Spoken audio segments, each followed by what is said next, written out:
You are listening to the Bitter Medicine Podcast on KWAZ Radio.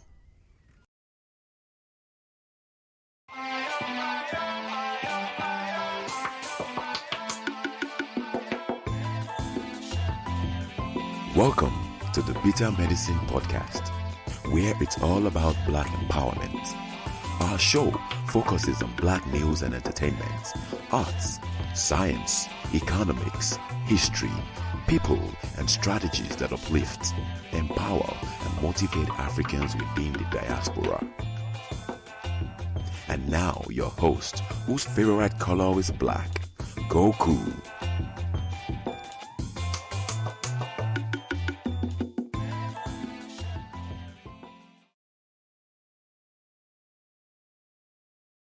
All right, I am your host, Koku. Welcome back to the Bitter Medicine Podcast. Tonight is a good night because we have a crossover event with the Pro-Black Perspective podcast and Onitase. And so we're discussing this paper tonight called Nyere versus Nkrumah. Why did East African Federation Initiative collapse in 1963? Before we get into it, and before I introduce the host, I want to, my co-host tonight, I want to remind you guys that this show is part of a podcast network called KWAZ Radio.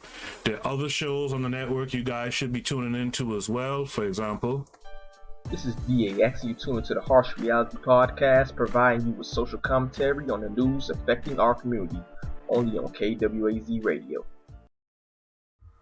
Peace, family. This is Oni, inviting you to listen to the Pro-Black Perspective, where Black problems are addressed with Black solutions. You are listening to the Bitter Medicine Podcast on KWAZ Radio.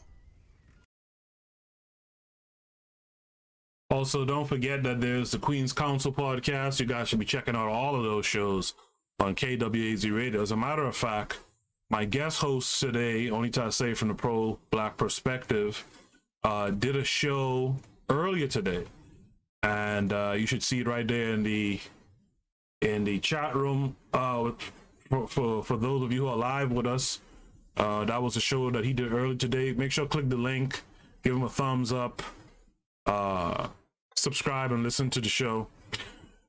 So without any further ado, I'd like to introduce you guys to Mr. Onitase from the Pro-Black Perspective. Oni, are you there?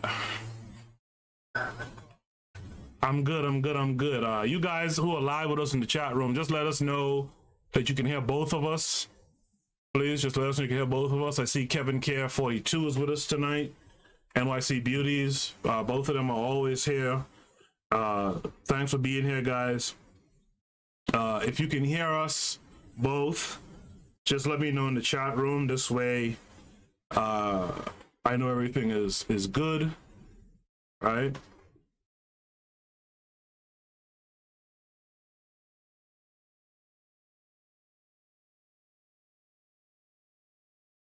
Can you guys hear both of us? I want to make sure that's good before I continue. I guess I could check this.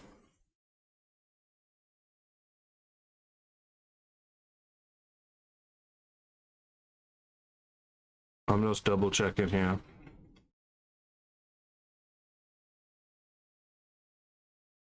I want to make sure that's good before I continue. I guess I could check this. Only give me a sound bite for a second again. I'm listening to the playback on my phone. I'll just double check it here. Okay. Oh, great. Okay, great. So let's continue. All right. So tonight we're reading this paper that Onitase brought to my attention in the previous episode of the show that I did.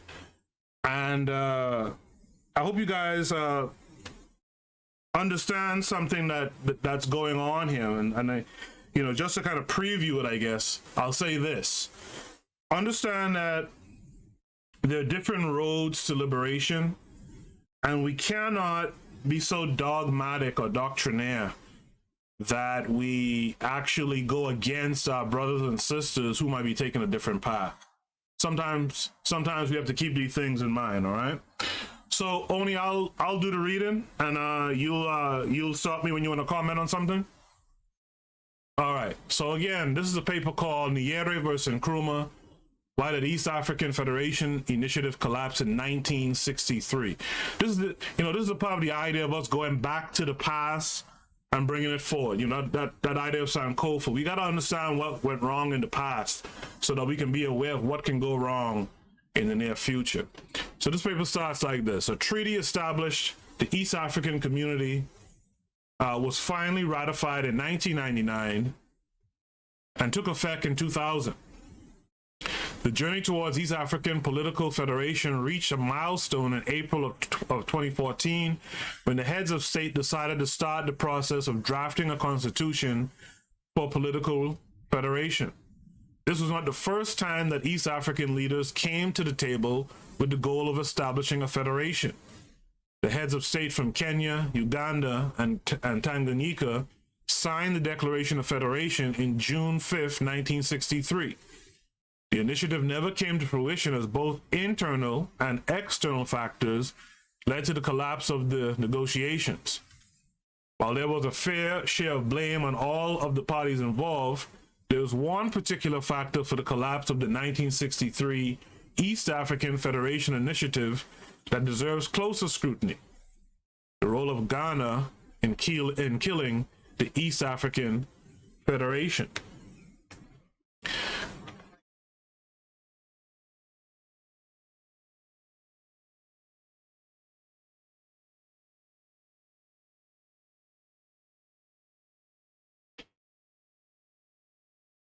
Mm-hmm. Mm-hmm.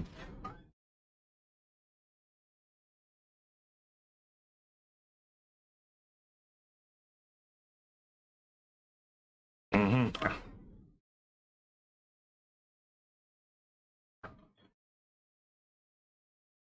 No. I think that's a good setup. After that initial paragraph, that's a good setup for people to keep in mind. Look at a map of the continent and look at where Ghana is, and look at where this East African Federation is located. Right? Ghana, of course, is on the west. Is West Africa, and we're talking East Africa here. So you gotta, set that up in your mind as we go forward and think about what that really means, right? So to continue, two giants emerged in the African political scene of the early 1960s: Kwame Nkrumah of Ghana and Julius K. Nyerere of Tanzania. The two were staunch proponents of Pan-Africanism, an ideology and a movement that encourages the solidarity of Africans in Africa and around the world. Nkrumah and Nyerere ultimately wanted to see continental unity and the establishment of a United States of Africa. However, by the end of 1961, the two differed on the approaches to achieving their common goal of unifying Africa. Nkrumah called for the immediate establishment of the United States of Africa. Nyerere, on the other hand, argued that the best approach is a regional approach. Build regional unity first, and eventually bring them together to create a United States of Africa. This approach, Nyerere would argue, was more practical. So I'll throw this out to the chat room before you speak there. To you guys in the chat room, do you think, knowing that Africa is a continent of 50 plus countries, do you think Pan-Africanism is a more logical approach? Is to take, unifying countries into like federations first and then unifying the continent? So maybe north, south, east, west, or what have you, and then unifying that way? Or do you more prefer the approach of just creating a United States of Africa from get-go? I want you guys in the chat room to answer that question as I talk to Oni here about what I just read. Oni, go ahead.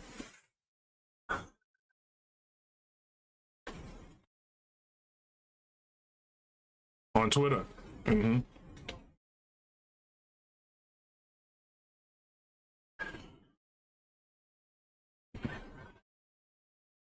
Mm-hmm.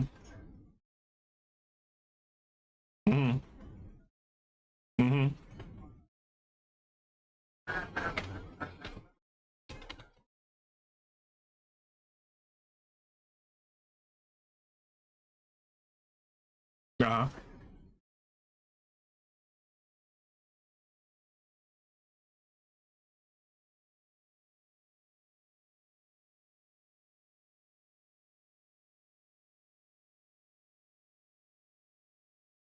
Mm-hmm.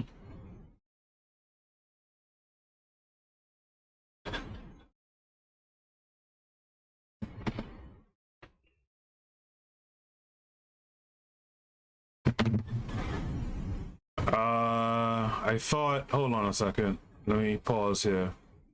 I thought that we got confirmation. So again, let me ask a question. Can you guys hear Oni Tase as well as me right now?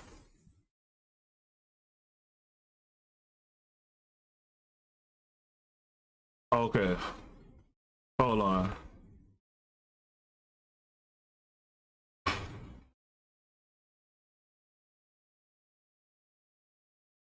Yeah. Hold on a second. My OBS gives a problem every time I try to do desktop. Let me see something.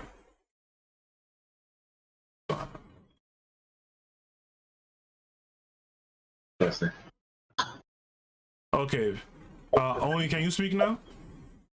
Yeah, I can speak. I mean, okay, so I see. Is the meter moving? Yeah. I see you coming through. Interesting. So I'm sorry about that, guys. Can you hear Oni now? I changed some settings. I see the meter moving when he speaks. Are you hearing Oni as well as me now? Can you guys hear me?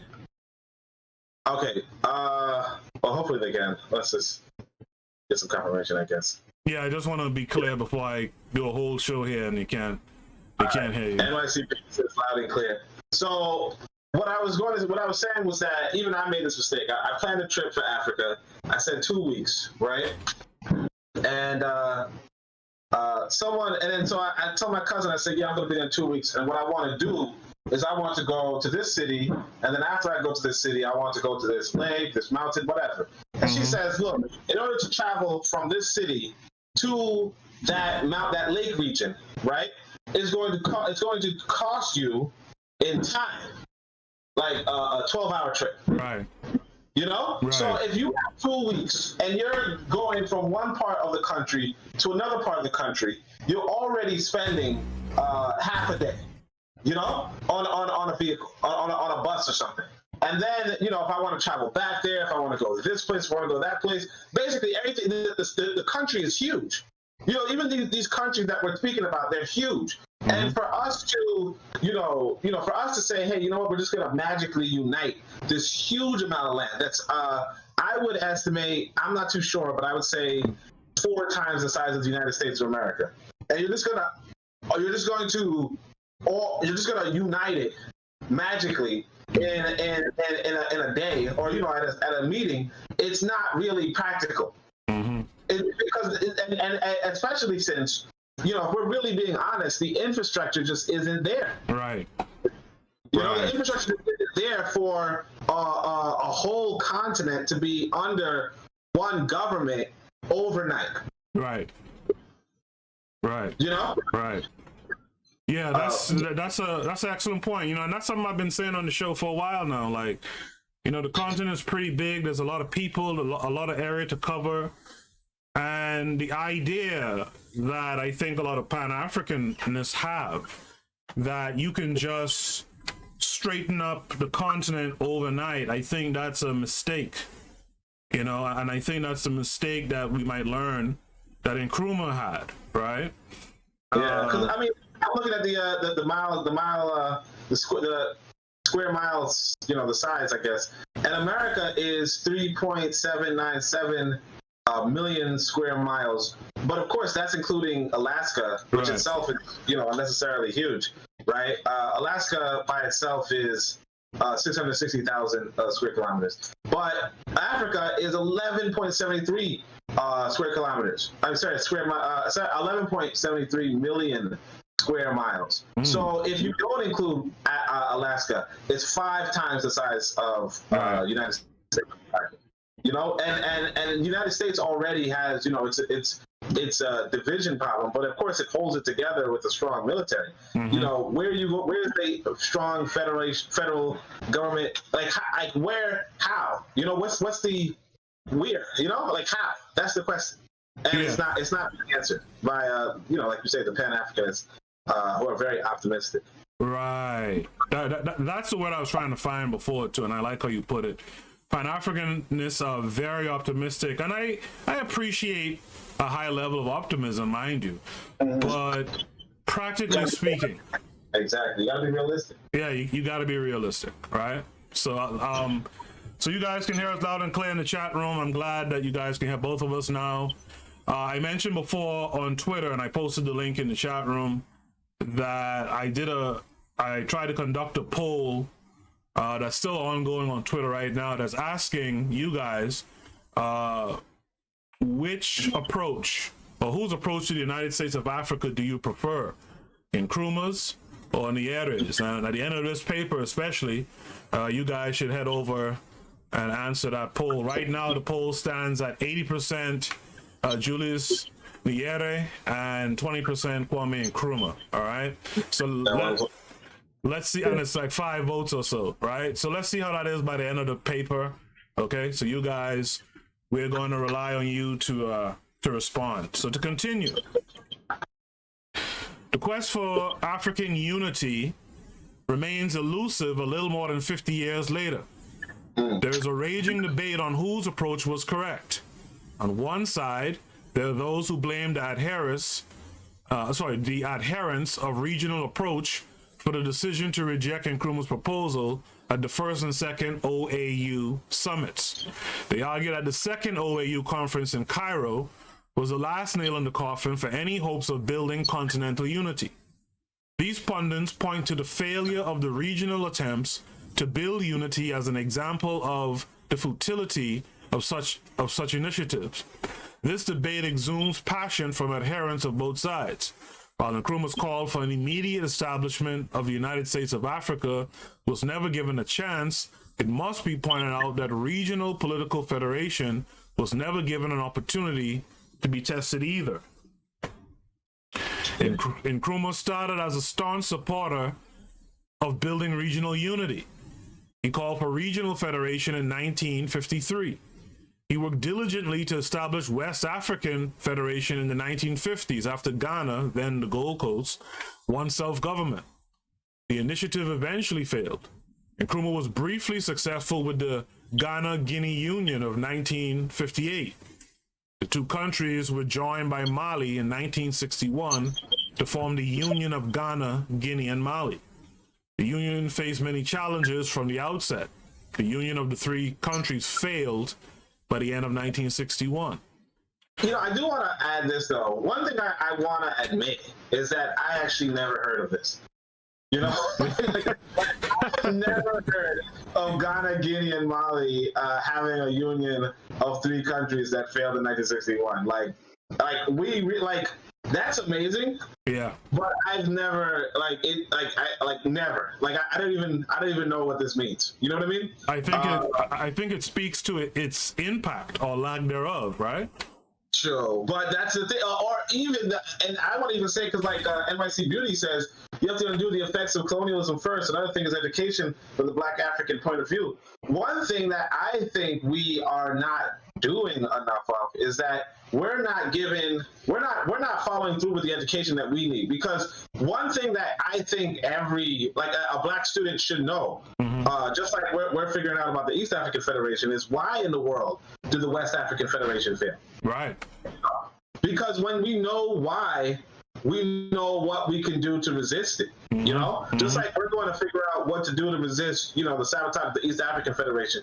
We can learn what to do to resist the sabotage, to build up a West African Federation if that's what we need. Because I think it was Baka Mobo on Twitter, or it could have been I'm a Bookman, but one of them or two of them, both of them talked about how right now Benin is interested. Well, it might have been a fake article, who knows? But they said Benin was interested in joining Nigeria, in like just joining in with Nigeria and becoming a bigger Nigeria in a sense. And it's like, you know, that's an attempt towards that sort of West African Federation or that West African amalgamation. And if we don't study it, you know, we're not prone to succeed. Exactly. And I think another point I do want to mention is that Tanzania, right? Julius Nyerere actually does, you know, even though they say he fails in this East African Federation, he does succeed in building Tanzania, which is Tanganyika and Zanzibar, right, put together. So it's like it's not that like this guy, for what it's worth, does the work. And and that's the thing that I want us to, and I'm going to bring it up later, but that's the thing that I can say about these African leaders, that they, even in Nkrumah, for better or worse, they actually put, you know, actions speak louder than words. They put their money where their mouth is too. You know? Yeah. The thing I wondered when I looked at this article earlier, and I learned about this Ghana, Guinea, and Mali, I wondered what were the benefits that they discussed, right? That this union will have.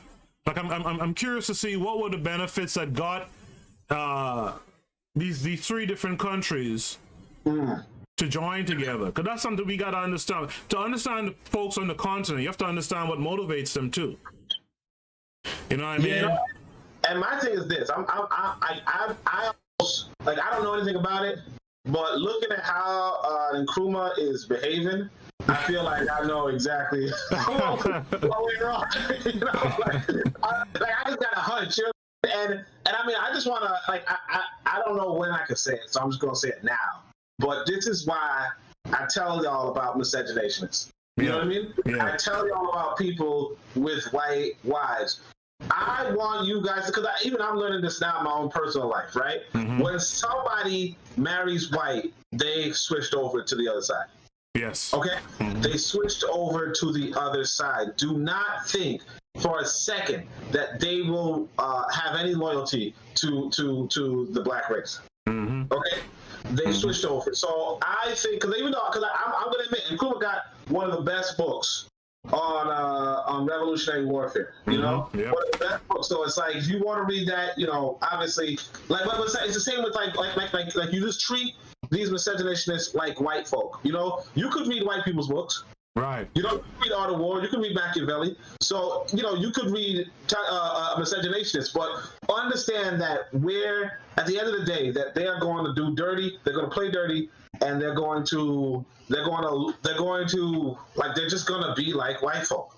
And I can see that. I don't know the situation, but I feel like that's what it is. True. Anyway. And it's something, that's something I'm going to look into now to see if I can make that connection. All right. But to continue.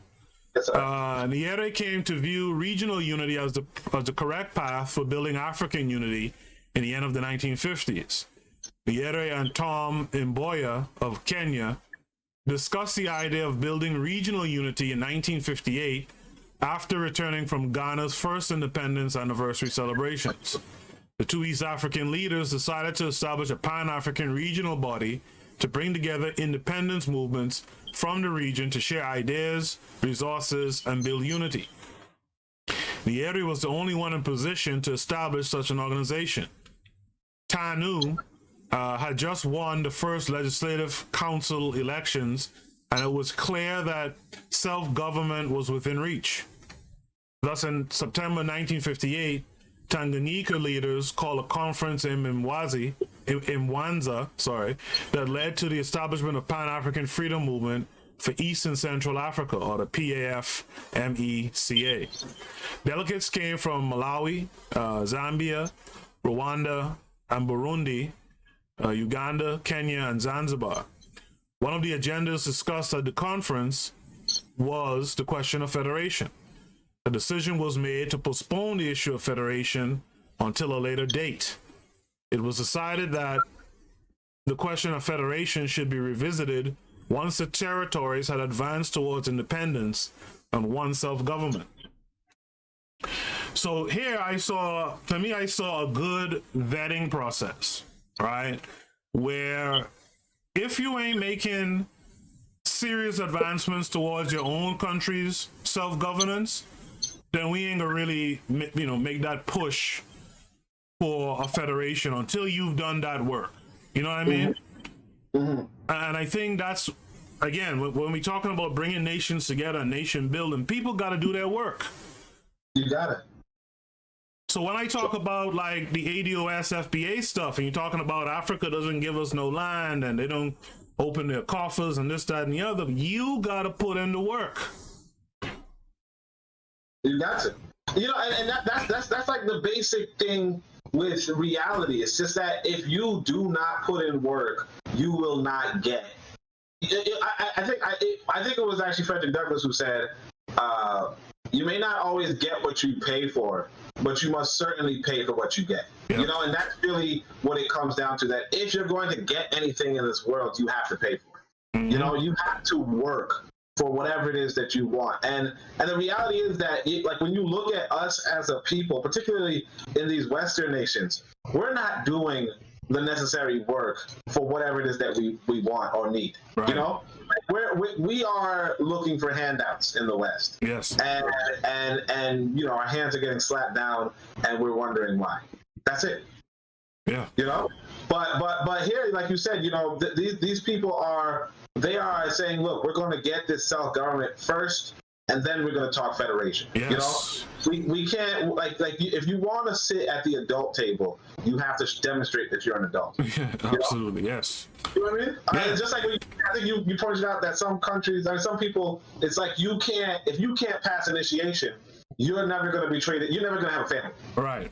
You know what I mean? Like, right. You're never going to be treated like an adult. You never go hold a job. You never go. If you can't pass initiative, you can't pass the basic test of what it means to be an adult, you're not going. So if you're not a nation yet, if you're not self-governing, you're not going to be in the federation. Period. Absolutely. And that's a smart move, because some nations will want to be hangers on, right? They will want to be pulled along, and we ain't got time to be pulling along nobody. Before I continue, I want to say to you guys who are listening live, make sure to like the video, make sure head over to the Pro Black Perspectives YouTube page, make sure subscribe to his page, click the bell to be notified when he's doing stuff. I'm pretty sure he'll be on tomorrow morning as well to do the Sunday worship. So you guys head over there and make sure to like his channel as well. To continue, the idea of federation was forefront in Nyere's plans for East Africa. The victory of 1958 and 1959 elections guaranteed that Tanganyika would win self-government soon. This victory indicated to Nyere that the time was ripe to start campaigning for East African Federation. He announced through BBC London on January 1st, 1960, his desire to see Tanganyika, Kenya, and Uganda join together in a federation. Nyere then took his case to the Conference of Independent African States in Ethiopia in June of 1960. He announced his willingness to delay Tanganyika's independence up to 6 months to allow for the formation of East African Federation. And see that right there, that's a big move. That's a big move. Yeah. Like this is a man who really believes in his conviction, and that's something that we have to salute. Some people would actually, for some reason, I don't know why, but they would chastise Nyere and yada yada. And I mean, you could see that. I guess Nkrumah's going to say, "Oh, you got some Western funds." I don't believe it. I don't know. I mean, maybe, who knows? But like, for what it's worth, this is a person who says, "Look here, we can actually secure power." And I want people to understand, even though I say these countries are big, the reality is that the bigger you are, the better you're going to do economically, and the better you can leverage against other big nations. That's like, this is just like the science of nations. So we have to bear that in mind as well, that realistically speaking, if you want African people to have a fighting chance, you want big, powerful federations, powerful governments, powerful nations. It's like New York. It's like sometimes in New York, some people would joke and say they want to get apart from America, right? But New York doesn't have a fighting chance on the international stage without the rest of the United States. Right. You know what I mean? Right. It doesn't have a fighting chance. It can't provide for itself by itself. Right. Now, of course, New York is huge, so maybe whatever. But the point being that each of these states in America make America that much more viable. There are smaller states like New Hampshire and blah blah blah. They can't do much, and then the same with Africa. You have Gabon and Benin, and you have all these tiny states, Togo, that they could not independently vie against the international world, but that's what they're doing now, and they're losing. Yes. All right. To you guys in the chat room, what are your thoughts so far on this paper? Is there anything that's surprising to you? Anything that you're learning for the first time, like some of the stuff that we learned for the first time? Post it in the chat room. I'll read it live on the air, as you know that I always do. To continue. In Nkrumah and Nyerere, the two African giants followed a similar path, but at different times. Nkrumah announced in 1953, after the Gold Coast won self-government, that he wanted to see the quote-unquote amalgamation of territories on a regional basis and methods of progress toward an ultimate Pan-African Commonwealth of free, independent United States of Africa. This quest remained unattainable as each territory moved closer to independence in West Africa. Nkrumah's failure to build regional unity would eventually convince him to bitterly oppose any such attempts elsewhere. Oni, what's your feeling what's your understanding as to why Nkrumah failed to build regional unity in West Africa? Well, I mean, there's another paper about I didn't actually read it entirely that analyzes why in the world the West could overthrow Nkrumah, but it didn't overthrow Nyerere. Even though they're both kind of similar. And it was and apparently the CIA agent who was approached by one of Nyerere's friends. It's always a friend, right? but one of his friends was like, hey, I can overthrow Nyerere for you. And they said, look, nobody in Tanzania is going to want to overthrow Nyerere because Nyerere is an honest person. You know what I'm saying? He's an honest person. He doesn't have money in foreign banks and all that stuff. He's just they're not going to fall for it. Right. Whereas with Nkrumah, he wasn't an honest guy. Right. He was a little shady, and you could kind of see, when you read the paragraph just now, I was like I know people at home were just shaking their head like, this dude's a hater. It didn't work for you. It didn't work for you, so you're gonna sabotage it for other people. What's your deal right there? Yeah. Like the dude. I don't know what it was. He probably had that that white woman at home, and he probably said to himself, that could be a headache. That could be something. You know what I mean? You don't got that nice, loving black woman next to you, so you can't be chill like the rest of us. Right. But it comes down to cupcaking, right? You know what I'm saying? but that's what I think sometimes it's you the wrong person to lead. You know what I mean? Yeah. Sometimes things can fall apart because you're the wrong person to lead, and it's just the same as like we look at Haiti, and the Haitian Revolution. It's we were never gonna be free under Toussaint. Right. You know what I mean? But that means, Toussaint had his role. Toussaint could lead us that far. Right. But he was willing to sell us down the river.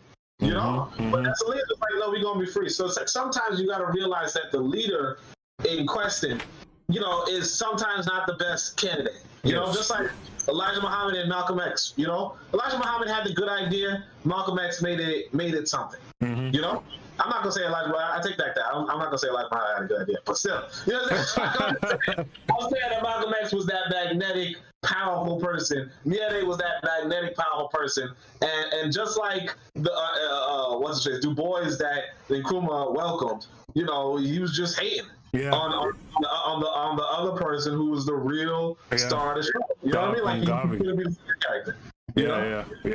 Yeah. Daily Affirmations said something. Pardon me?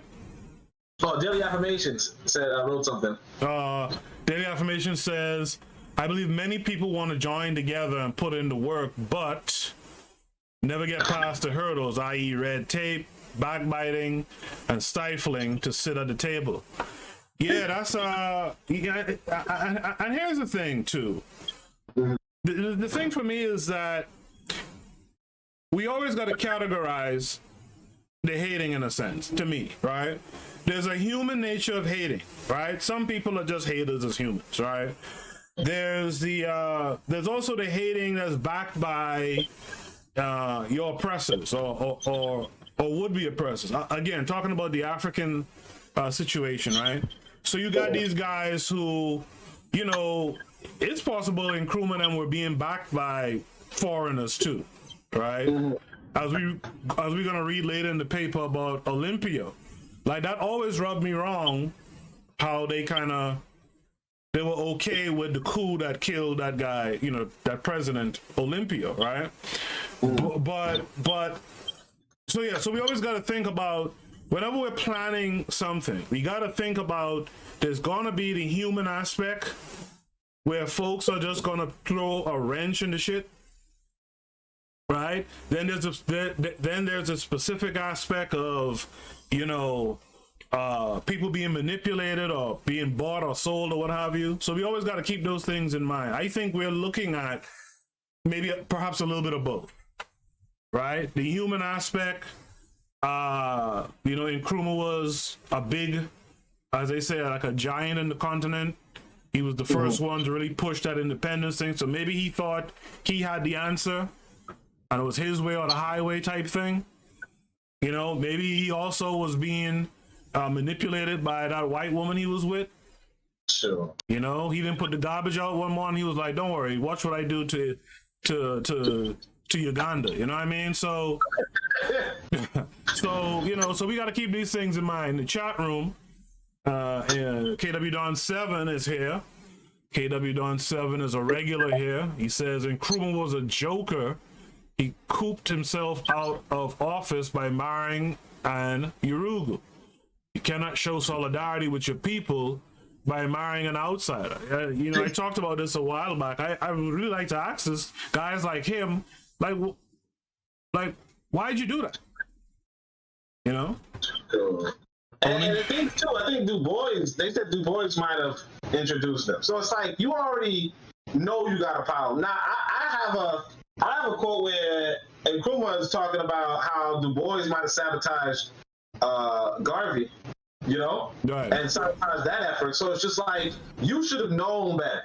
Right. Like as soon as you see Du Bois coming into wherever you at, like you gotta know something wrong. You know what I mean? Like you don't pass the smell test. You know? And like yeah, like you're looking for continental unity, and I get it. If you're looking for continental unity and you there talking to some North African and you're like, well, look, this is continental unity. Like first off, you don't got to do that. That's a little too much. You know what I mean? Yeah. Like if you want continental unity, that's fine, but get yourself a fine black sister. Yeah. Like you in the middle of Ghana. Like you know how many brothers want to go to Ghana just to meet a fine black sister? Matter of fact, there's some sisters that want to go to Ghana just for a Ghanaian husband. They was talking about it on the TL. You know? Yeah. Like, you know, on Twitter, they was just like, yo, I want to go to Ghana and marry me a nice Ghanaian man. You know? Yeah. A couple of them was like, and it's like, but that's like, and here he is in the middle of beautiful West Africa, right? With some of the best looking women on the planet. And he gonna go find some old dreary, dried up something all the way in North Africa. I mean, I'm not gonna hate on North Africa, but I'm just saying, like brother, like he didn't even take, like he had a lot of choices. You know what I'm saying? He had a lot of choices. You know, like come on, set me game up, brother. You know? Yeah. That's a bad look. That's a completely bad look. In the chat room, KW Don 7 says, "How can you say you studied Garveyism, but skip past the part where Garvey spoke against miscegenation?" Exactly. Yeah, it's the contradictions. But I do echo your words that you said earlier and stuff I've been saying on the show before. Is, you know, he wrote that book, the Handbook, which is a good book. Actually, it's on the Discord for you guys who are in the chat room. Join the Discord. You can find it on the bookshelf. And, you know, I me personally, I can't put it down, right? But as you said, sometimes you could read something that makes sense and it's from a white author, so be it, right? This guy is a mixer, is a swirler type dude. You know, we gotta understand who he is and keep that in mind as we study him. You know what I mean? Exactly. To continue, Nyerere moved full force after 1960 in his quest to establish East African Federation. He took the case to the PAF Mecca conference in Mbale, Uganda in December of 1960. Nyerere tabled a memorandum entitled East African Federation, in brackets Freedom and Unity, for discussion and approval. He continued to push for federation with Kenya, Uganda, and Zanzibar leaders between 1961 and 1962. Nkrumah changed his mind by late 1961 on the merits of a regional approach to build African unity. He not only came to view regional approach as wrong, he came to see it as a serious threat to the quest for building African unity. He would argue that regional groupings were part of, quote-unquote, balkanization of Africa, born from a 19th century saying that described the disintegration into smaller territories of the Balkans in Eastern Europe. According to Nkrumah, regional groups were a major threat to the quest for establishing the United States of Africa. And I mean, this paragraph is perplexing to me. You know, if you build a house, right, you just don't build the whole damn house, right? You got to pour the foundation first, right, and then tie everything together when you put the roof on. You see what I'm saying? And so this idea, and what's really puzzling was he tried to do it in West Africa, then all of a sudden had a change of approach. And because he had a change of approach, can't nobody do it now. Yeah, come on, guy. Just the top dog. He's the smartest person in the world. You know what I'm saying? Come on, guy. Come on. Oh, I man. mean, you know, it's highly problematic, right? So, you know, his white woman in his ear talking about, well, if you ain't do it, how could if somebody else does it, then that means you're gonna be a real failure. And now look where Africa is. Right. All these tiny states. All of them getting beat up by the West, yep. And all because of this fool saying, "Oh, it's not gonna work." You know what I mean? Wild stuff. And while it's working, you know what I mean? Right. Like, while it's working, he's like, "Oh, it's not gonna work." So, Evan, we're gonna go to be divided. You know, like how wonderful would it have been to have East African nation, like just East Africa, period, right? In the middle of Africa.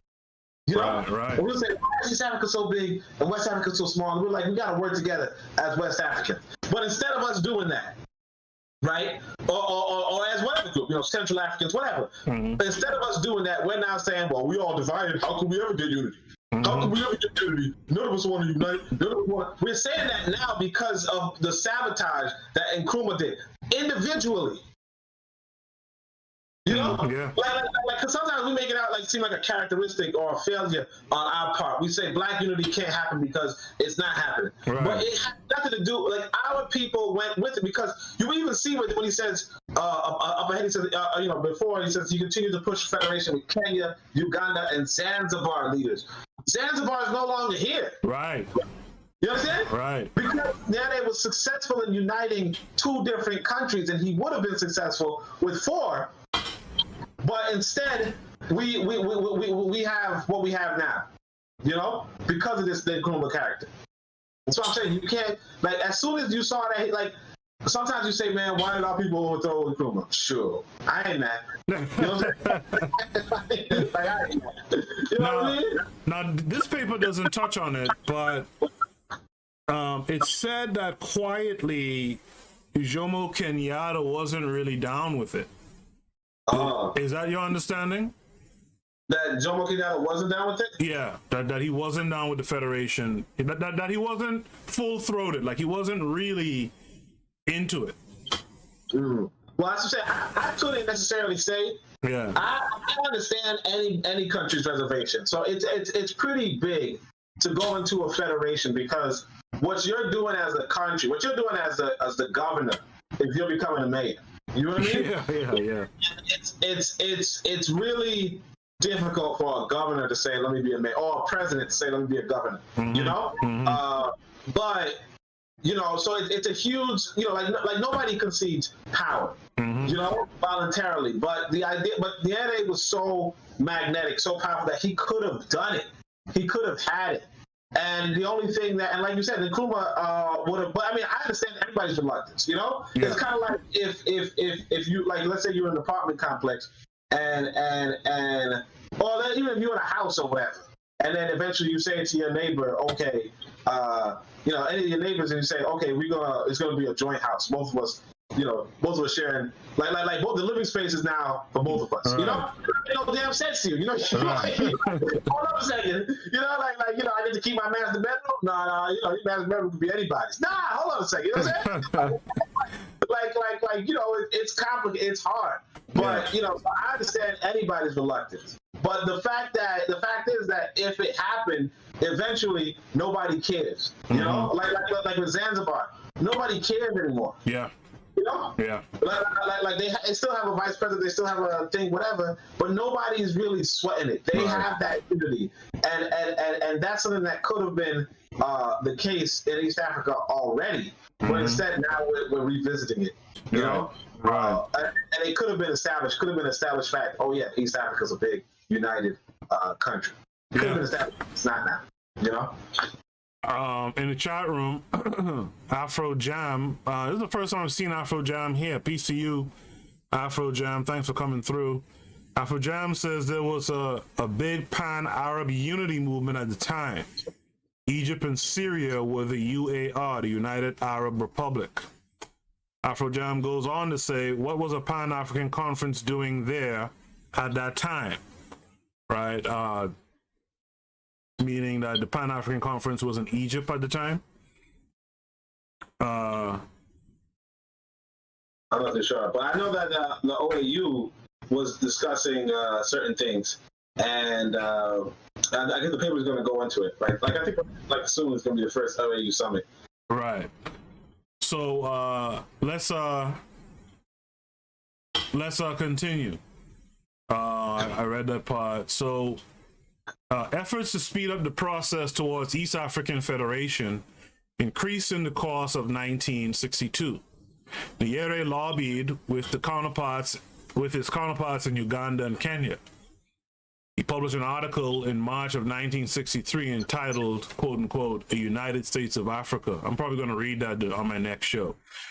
The article was the most explicit explanation of his vision for United Africa. Nyerere argued eloquently that Africa must unite. He asserted, quote, "For the sake of all African states, large or small, African unity must come, and it must be real unity," end of quote. And added, quote, "Our goals must be a United States of Africa," end quote. As for the approach, Nyerere argued, quote, "This goal must be achieved, and it does not matter whether this is done by one step or by many." Nyerere was committed to building a United States of Africa. So that paragraph casts a shadow on Nkrumah in a sense, right? Nyerere was committed to building a United States of Africa. So what was Nkrumah doing? Well, exactly. Nkrumah was saying, "Hey, look, one step or no step." One step or no step. And it's like, my dude, you see, one step's not going to work. You know, so let's just do more than one step. Nope, that's not going to work. Yeah. You know, it's holding the whole continent hostage. Yeah. You know, that's what matter of fact, I think it's Barbara Sizemore. So I think she was one of the most powerful female speakers, you know, and of course I quote her sometimes, but you know, what she was saying was that, you know, like a lot of times, I mean, I don't want to make it to a gender thing, but she said a lot of times it's the black male ego that like destroys a lot of movements. Right. You know, like sometimes you just like, and I'm not gonna say it's only men, but you know, a lot of people have this ego where it's like, here's somebody else saying, you know what, here's a suggestion. Why don't we just do more than one step? Nope. You know, like who are you? Yeah. There's a bigger picture involved. You can't be the roadblock to the larger picture. You know, they say one whatever can't stop the show. You know what I'm saying? Yeah. In the chat room, what are you guys thinking about the paper so far? Do you lean towards Nkrumah at this point, or do you lean more so towards Nyerere? Now, this paper itself kind of sounds pro Nyerere, but what do you think so far from what you've heard? As a matter of fact, while you guys answer that question, let me take a quick station ID break. I'll be back on the other side. You are listening to the Bitter Medicine Podcast on KWAZ Radio. This is DAX. You tune into the Harsh Reality Podcast, providing you with social commentary on the news affecting our community, only on KWAZ Radio. Peace, family. This is Oni, inviting you to listen to the pro-black perspective, where black problems are addressed with black solutions. You are listening to the Bitter Medicine Podcast on KWAZ Radio. That's right. And also check out the Queen's Council podcast as well. You know, those station ID breaks are to remind you that there's other shows on this podcast network. I'm talking to one of the other shows right now, to the host of one of the other shows right now. Make sure you guys check out his work. He did an episode of his show earlier today. He'll be doing another one tomorrow morning called the Sunday Worship. So make sure you guys tune into the Worship tomorrow and check out all his other episodes, okay? In the chat room, we didn't get any responses yet, so I'll just continue with the paper. The situation in Africa scene was tense in the first half of 1963. To make matters worse, tension between Tanganyika and Ghana increased after the assassination of the president of Togo, Sylvanus Olympio, in January 13, 1963. Nyerere sat with his hands on his head and wept after announcing the assassination of President Olympio. The assassination shocked many African leaders. Tanganyika did not hide its suspicion that Ghana played a role in the assassination. Ghana and Togo were involved in a tug-of-war over its borders. Nkrumah had laid claims to parts of Togo. It was partly in reaction to this crisis and the assassination of President Olympio that Tanganyika would take a strong position at the first OAU summit in Ethiopia in 1963 on the issue of respecting existing borders and not interfering in internal affairs of other countries.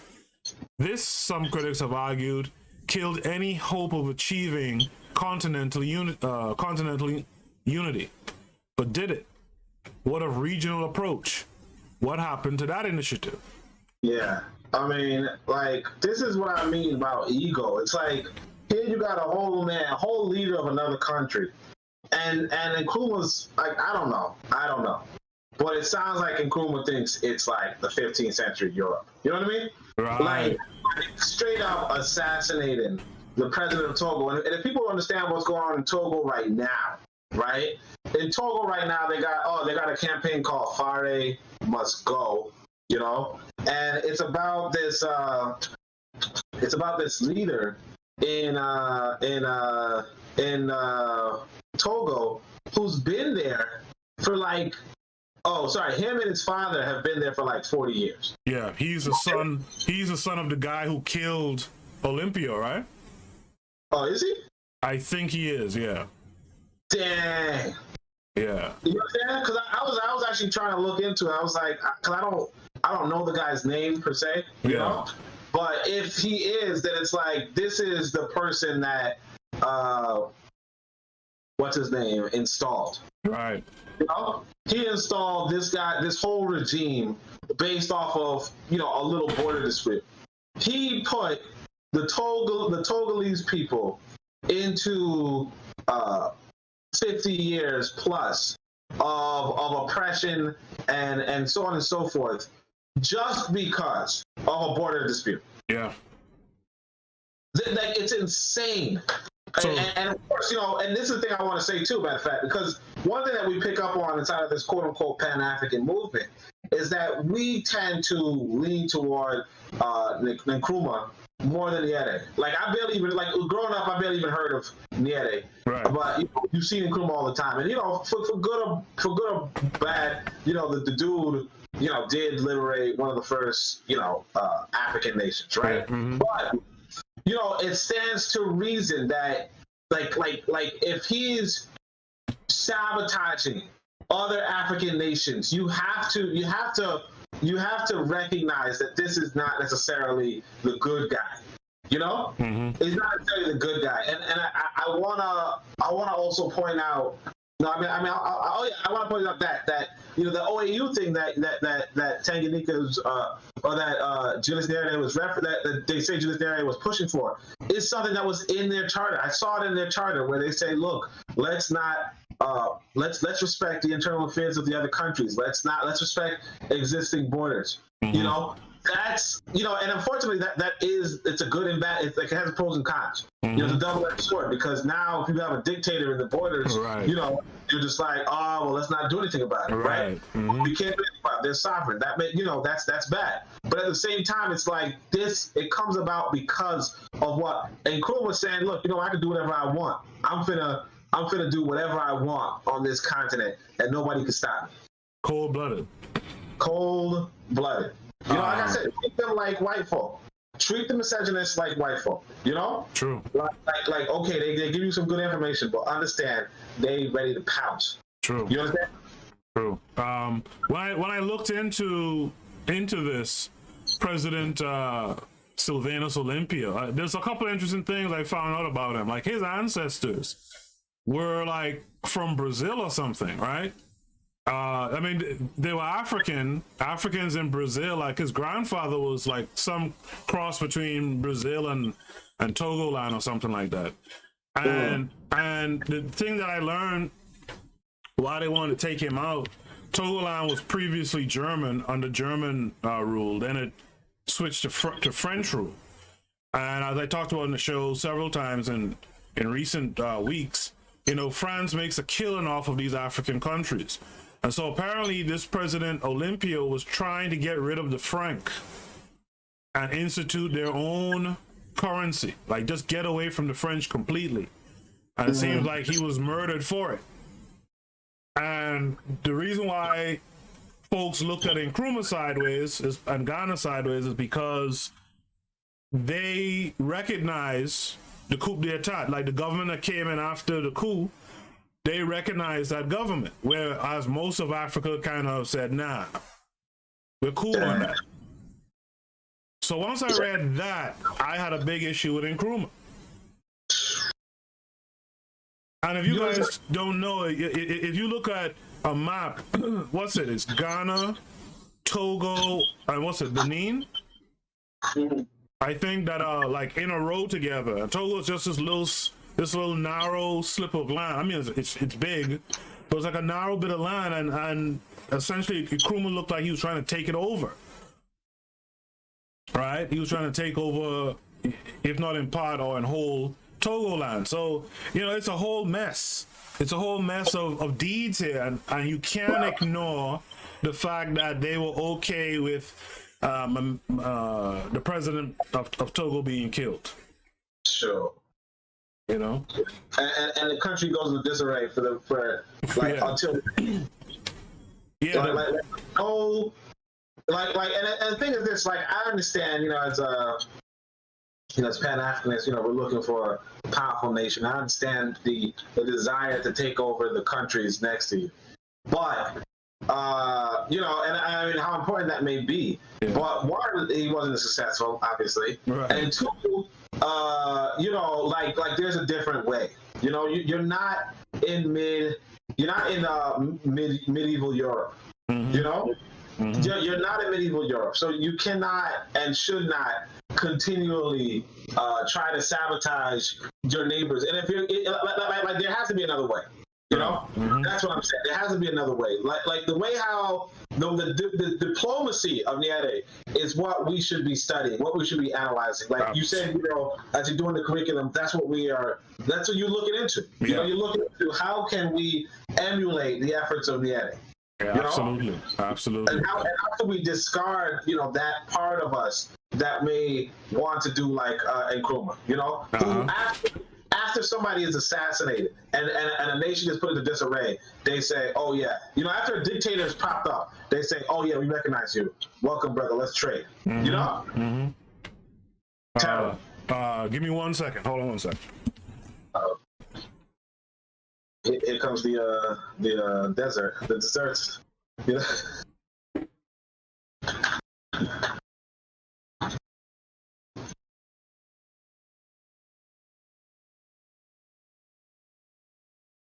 Okay, I'm back. I had to check something. I see in the chat room, NYC Beauties and Kevin Care 42 both say Nyere. That's what they're rocking with. And I can, trust me, I can see why. To continue, Nyere and Nkrumah clashes became more pronounced at the first OAU summit in Ethiopia. Oscar Kambona, Tanganyika foreign minister, was selected as the chairman of the powerful political committee.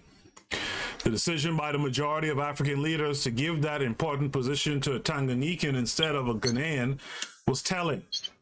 The decision gave some indication on where the majority of African leaders stood on the Nyere versus Nkrumah dispute. In the end, Kambona played a major role in shaping the final OAU charter. This was the first blow to Nkrumah. Another blow to Nkrumah was the decision by the OAU to exclude Ghana from the Committee of Nine, which is the African Liberation Committee. Nkrumah took umbrage at the decisions made by the OAU in May and June of 1963 that excluded his country. And see, this is the thing though. It's like something by ego. Yeah. Like you can see the ego. It's like the rest of the African world is saying, "Look here, you know what? Like, brother, you my brother, but come on." You know what I mean? Like here's this dude. Nyere is the center of attention. Nyere could bring us to liberation. Nyere is the success that we need for the continent, right? And instead of Nkrumah saying, you know what, you're right. He's like, oh no, you know what I mean? Like it's the same. It's the Du Bois all over again. And I mean, this is like classic. I wanted to say this. This is another thing I wanted to say is that, you know, for some reason, our people are always in a West Coast, East Coast beef. You know what I mean? like when it came to the Black Panther Party, right? It was, you know, the west side of, like, the west, you know, California Black Panthers, not the Cal, I think the Oakland Black Panthers, right? And then the New York, you know, the Harlem Black Panthers or whatever, right? And then the same way when it comes to, so you know, Tupac's mother was in the Black Panthers, maybe his father, I don't know, but Tupac all on the West Coast representing Cali or whatever, and he's rivaling with Brooklyn or whatever. And now you in the middle of Africa, you know what I'm saying? And you got people on the West Coast, you know, fighting with people on the East Coast. It's like, how y'all, like, come on. You know, you share the same, I don't remember if it's latitude or longitude, whatever, but you share the same one, right? Just unite and just give it to the person who, like give it to the Nyere. And if Nkrumah just said, you know what, I'm going to put my ego aside, right? I'm going to put my ego aside. Nyere is the one who could lead us to liberation. We would not be having this conversation right now. You know what I'm saying? Or we would not be where we are right now. If there was a strong African country, a lot of us would have already been there. Okay? But instead, they're like, where are we going to go? What are we going to do? All these countries are kind of weak. America's kind of strong. You know, China, you know, you look at China united all of them, like China has a huge history. China's huge. China's whatever. They're united. They're fighting. They are quote unquote independent of these Europeans, more or less. You understand? I mean, obviously not perfectly. Nobody's independent of anybody really. It's a global economy. It's whatever. Right. But the Chinese are doing what they're doing. We in Africa can't. You know? And part of it is because a lot of these countries are too damn weak because they're too damn small. Yeah. And it's part of this dude.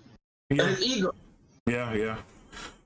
Because originally, like, this paper is from the 60s, right? No, actually, this paper is from 2016, talking about 1963. So when they talked about this East Africa Federation, they were talking about Kenya, Uganda, and Tanganyika, right? Uganda, Tanzania, Kenya, Uganda, yeah. And I think now presently they're talking about 3 other countries. I think it's Rwanda, Burundi, and South. What's the other one? South Kenya? No, I can't remember what the 6th one is. But like because like Rwanda and Burundi and like these are small countries. Mm-hmm. They have to be honest, they have to join in a federation for survival. True. You know what I mean? They exactly, because it's like whatever's happening right now is not working. Yeah. You know, mm-hmm. And I mean, I understand Nkrumah saying, "Look, you know, we want the whole continent." Like, I understand that, right? But if it's not happening, then you have to go. Like, you have to have a plan B. Yeah. You know what I mean? Yeah. It's like messing with a lady. Never mind. But you understand, you gotta have plan B. You know what I mean? Like, you might have one plan, it didn't go right, so then just get another plan. You understand? Yeah. I mean, you know, a little too on the nose, right? It's all about timing, huh? Yeah. So the East African Federation today, right? It's Right. So, okay. So it's Burundi, Kenya, Rwanda, South Sudan, Tanzania, and Uganda. Ooh. Oh, that's the one going on right now, you said? Yeah, that's what they're working on right now. There's a draft constitution for that federation now. It's being set up right now and hope to be implemented by 2023. Nice, because I mean, I was interested in going to one of those East African countries, and realistically speaking, you can get a visa for one country, like a travel visa for one country, or you can get a travel visa for East Africa. Right now, you get a travel visa for East Africa, and you go to any of those countries. Oh, that's cool. That's cool to know. I didn't know that. Yeah. Okay, that's cool to know. Yeah, so that's what's going on there now. This is been happening since the 2010s, and they're hoping to implement it by 2023. All right. They just need to move quicker. That's all. Yeah, that's all. So to continue, the move towards East African Federation showed most promise in June of 1963, when Jomo Kenyatta, Milton Obote, and Nyerere agreed to work on establishing the East African Federation. It was at this point that the opposition to the Federation initiative by Ghana went from rhetoric into action. Ghana organized a campaign to sabotage the East African Federation. The efforts concentrated in Uganda, but efforts were also made by Ghana to convince Kenya, Zambia, and Malawi leaders to reject federation. The focal point of the campaign centered on Uganda. Go ahead. Yeah, that's what I wanted to say about that. You know, like, this is what you got to give the guy credit, at least to the fact that he, like I can say, he puts action on it. Like, he puts his money where his mouth is. And you know, you're gonna see the money later, but he puts action. That's the one thing, and that's another thing that I really want people to understand, that when you have power, because like power, like I talk about power, right? Yeah. You know, I wrote a book, right? I wrote a book on power, right? All right, hold up. When you have power, you can become an actor in this world. Mm-hmm. You know, the brother is. I'm not gonna say brother, but you know what I'm saying. But I should not say brother. I mean, he's a good guy, right? I don't know. Maybe I don't know. But like I said, he got treated like they white. Forget it. I'll take it back. Anyway, this African. Exactly right. This not Scotty, right? Yeah. But he's there.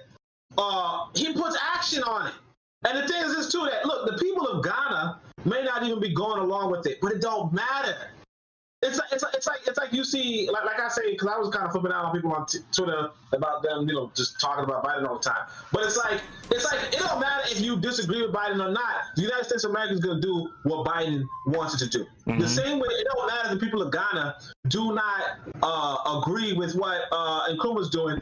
What you're going to go along with what Nkrumah wants, because he's the head of the government, you know? Yeah. And this is why I stress to us that we have to figure out a way and find a way to get into the governments of Africa.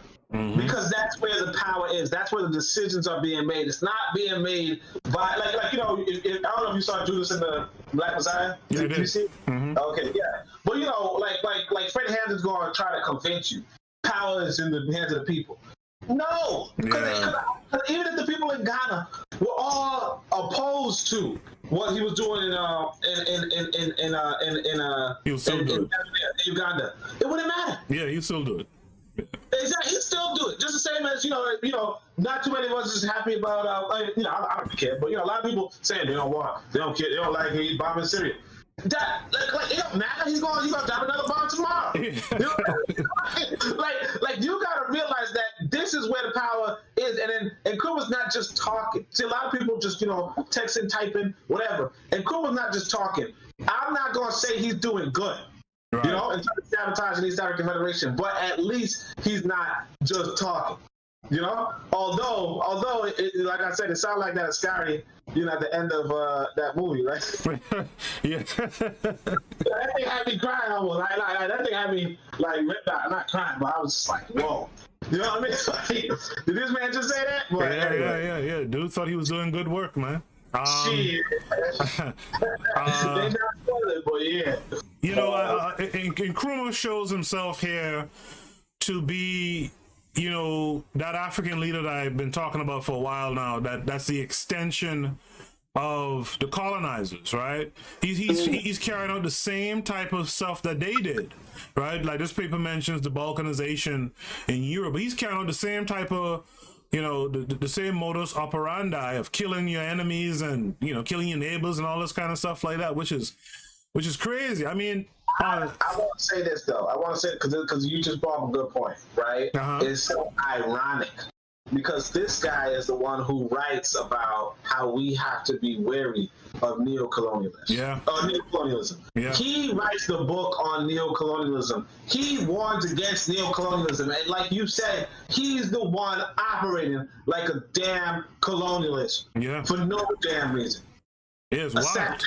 Leaders sabotaging other ones, like he is straight up doing the like you're supposed to be providing for your people in Ghana. And that's the thing is, I remember too, because I didn't really look into it too much. I'll admit, right? But I remember people saying the reason why they didn't like Nkrumah, or the reason why they had a coup in Nkrumah, because a lot of people on the ground were saying, "Oh, he's too focused on international things." And at first, when I heard that, I was like, "Oh, that's because he's trying to be a Pan-Africanist," and he's And they just so narrow-minded. They just want to worry about their nation. But really, it might just be because he was damn sabotaging everybody around the world. Yeah.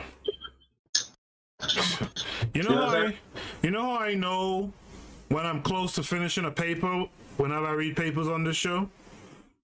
Baku Mobile shows up in the chat room saying hello. Baku Mobile is Tatum's in the chat room. Peace to you, brother. I'm just joking with you. But anytime you show up, I know I'm about 10 minutes away from being done with the show. To continue, the clash between Nkrumah and Nyerere reached its apex after East African leaders issued the Declaration of Federation. Nkrumah moved with full force to torpedo the initiative. I mean, listen to that, full force. He wrote, quote, "Having accepted a common destiny for Africa at Addis Ababa, we can no longer stand aloof in the fact of any danger that threatens our common cause. It is for this reason that I have compelled to express my own apprehensions concerning the proposal to unite East African states into a single political entity," end of quote. Nkrumah would claim that the scheme would build regional royalty and frustrate any hopes of a continental unity. He also expressed worries that the East African Federation was an imperialist scheme because it received support of the West. There could only be one solution for him: take action to kill the East African Initiative. This Nkrumah did skillfully.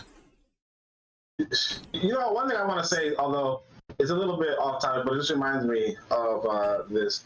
Nyerere was considered, like, one of the things that people say about Nyerere is that he's one of the only African leaders that voluntarily stepped down. Yeah. You know what I mean? Yeah. Like a lot of other leaders, you gotta you gotta treat them like they. I can't remember his name, but that brother on Fresh Prince of Bel-Air. You know what I mean? You gotta just throw them out the door or something. You know what I mean? Jazzy Jeff. Yeah, Jazzy. I think Jazz, right? Yeah, you gotta throw them out.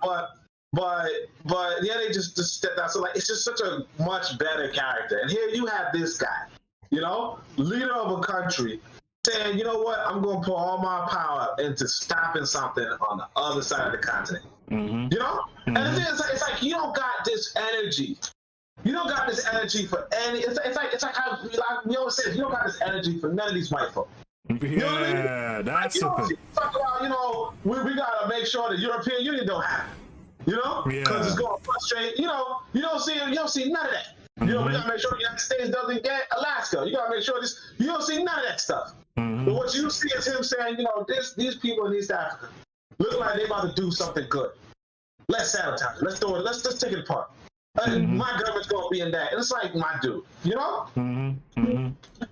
Yeah, that's you made a good point. Whenever you read about Inyere, they talk about how he is one of the few African leaders to have voluntarily, gracefully, and honorably bowed out of governance, and that's something you don't really hear, man. Usually these dudes die. Like the guy who killed President Olympia of Togo. That guy was in from like 1967 till he died, and I want to say in 2000 and something. Early 2000s. So these guys usually don't do that, man. I'm not saying I'm a dishonest guy, but I feel like I might take 3 turns now, Jay. Yeah. It's a good guy. I think about 4 years of his 4 years, whatever. I don't disqualify myself, didn't I? I'm just good. Chat room's kind of quiet tonight. What's going on in the chat room? What are you guys' thoughts on what we're discussing here? It's a good discussion. It's a good paper. It highlights some folks that we got to look at in different lights now. Some we have to study deeper. Some we have to study with a questioning eye. What are you guys' feelings about these two men? We're usually, and here's the thing. And you mentioned this earlier, Oni. Like, whoever they push on you, you really have to watch them with a watchful eye. Like Nkrumah is pushed on us. You know what I mean? Like we learn about Nkrumah from early. Du Bois early. Exactly. Early. Frederick Douglass early. It's like you don't hear about Martin Delaney. You don't hear about Martin Luther King. You don't hear about Malcolm. I mean, you hear about Malcolm X, but you don't hear about, let's say, Carlos Cook. Right. You don't hear about John Edward Bruce. You don't hear about, there's so many people you don't hear about. But then the people that you hear about, you realize all the time there was something going on. There was some ego. There was some quality that if you were to take up, things would fall apart for you. Yeah. You know what I'm saying? And by the way, they don't push Malcolm X on us. We push the spirit of Malcolm X, right? Yeah, because he was so strong. So that's they push. When they push him, they try to make him seem like something that you don't want to deal with. Right. Right. Or even, I remember one time, matter of fact, because I remember I was before I even knew about black nationalism, right? Some white boy was trying to say, "What are you, some black nationalists? Oh, the black nationalists are so ridiculous." And they believe in I think Yakub and blah blah blah. And I was just like, I don't know what you're talking about, but I looked into it. I was like, oh wow, that's Malcolm X. Like they try to confuse you, right? And they try to make you see like when they do talk about Malcolm X, they want to push either that he was Muslim, because that's another thing that a lot of people don't realize. I don't know, I didn't realize it, but if you say Malcolm X to average black person, they think a Muslim, right? Like they just say he's a Muslim, and they don't like Muslims for some reason. But that's it. Like that's how they control the image of other people. So or they think he was violent or overly violent, blah blah blah. Right. But the point being that it's a control propaganda. And we have to see, and it's like you said, we look in depth and we'll see why are they giving us that kind of propaganda. Yeah, but your first point, before I continue, your first point about the misogynists, just consider them on the other side now. That's a strong point, because in every example, right? In every except maybe Job, right? But in every example, they're problematic. right? Is Sheikh Anta Job really problematic overall? I mean, like I said, I couldn't say. I mean, I know when I'm reading this book, it do look like it's a white guy, right? You know what I'm saying? but I mean, like the thing is this: the thing for our purposes is that check out the joke. He wasn't like he didn't have any power. Yeah, so that's right. Mm-hmm. At that point, it's like it don't even matter in the sense of that's true. You know. Like he couldn't have done anything wrong because he just he did his research and that was appreciated. Like if Du Bois just did his because Du Bois has some good papers, good research, you know. Yeah, So if Du Bois sat down, did his paper, did his research, you know, and just took a back seat, I wouldn't have cared. Right. Although some people do say that. Like I was looking into his wife and it looked like his wife, might have just been really nice, honestly. But I mean, he himself was a product of miscegenation, so you know that's another thing altogether. But like, if Du Bois just did that, just sat down, you know, ate his thing, like nobody would care. Right. It's his whole sabotaging of what's his name of Marcus Garvey, my bad, right? But it's so sabotaging of Marcus Garvey that really like puts him over. You know, all his sabotaging the Booker T puts him over. Yes. You know, he just like he had this weird ego. You know, and I mean, I can see an ego with Joe, but like I said, he wasn't really like he just had no power. You know, right. The same with Fred, they just didn't have no power. So it was like, you know, that's a good point. You saying that like that's what I'm saying. Like you don't want to give them a sense. Like I think that's what Marcus Garvey was saying. Like you don't give any power, any roles, any leadership, whatever, any leadership roles, anything to the miscegenations. It's like if you want a miscegenation, go. I don't care. You know what I mean? Right. But you can't have any power. So it's like if Joe, like I would never, like I wouldn't put Joe in any sort of position of power. Period. Right. But unfortunately, he just never like amounted to that. You know? Right. But that's a good point. That's a good point. The power point is a good point. Okay. Yeah. To continue, Obote, Nyerere, and Kenyatta issued the Federation Declaration on June 5th, 1963. The declaration stated, quote, "We, the leaders of the people and governments of East Africa, pledge ourselves to the political federation of East Africa. Our meeting today is motivated by the spirit of Pan-Africanism and not by mere selfish regional interests. Wink, wink. We believe that the East African Federation can be a practical step towards the goal of Pan-African unity. We share common past and are convinced of our common destinies. This Nairobi Agreement was the closest East African leaders would come to establishing a federation. The position of Uganda would change drastically in the months to come, leading to the collapse of the negotiations. About 2 months after the declaration was issued, Nyerere would tell an American diplomat that Uganda was pulling out of the agreement they signed in June of 1963. Nyerere told the diplomat that the problem was not with the concept of federation itself, but that Uganda leaders were making frivolous demands, such as the site of the capital and demands for jobs. What was the cause of this policy reversal? You know, I do want to say that I don't know how to feel about him talking to these American diplomats all the time. I mean, I get it though. Like, realistically speaking, I want people to understand that realistically speaking, you might have to talk to the enemy diplomats all the time anyway. You know, like in our fantastic world, in our fantasy, we think we're just gonna close out to the West, which is possible, but it's not really too realistic. But at the same time, it's like but I mean, I still have my reservation. But outside of that, from this passage, it's like like this is what I'm saying. Like you see Uganda, Kenya, and Tanzania are like fully dedicated.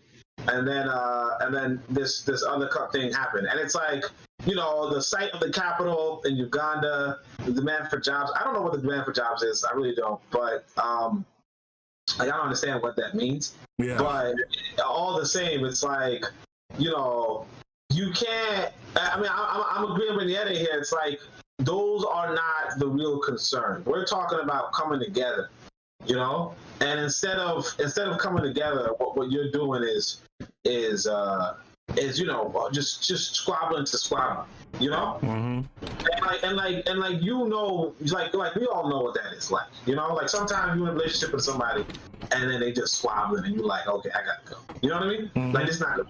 I remember, matter of fact, one time this sister and I, like, we was talking, and then eventually we started just squabbling. You know what I mean? And it was like time was up. You know? Yeah. Like, you feel it in the air. Time is up.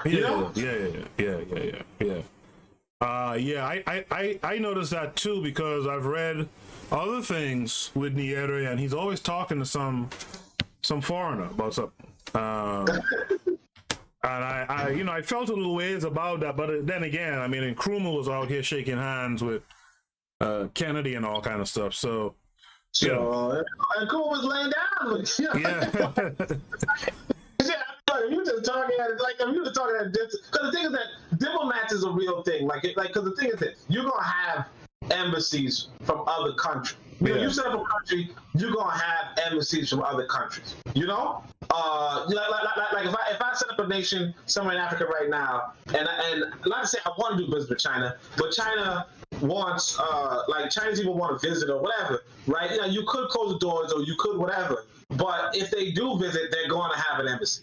And the same way is that if you want your people to be able to visit other places, right, you're gonna want to have an embassy there. Like if you're a new nation, you're gonna want an embassy in the middle of the United States of America. If, for instance, a lot of black folk from the diaspora want to go back, or all that kind of stuff, just to have travel rights between the two countries, all sorts of stuff. So it's like you can expect that diplomats are gonna come about. And see and when we see that it says that he's talking to an American diplomat, it might not even be that he's like sitting down directly. It might just be he's addressing a room, and the Americans have the record. The Americans recorded it and wrote it down and reported it back to their base, because they all spies or whatever.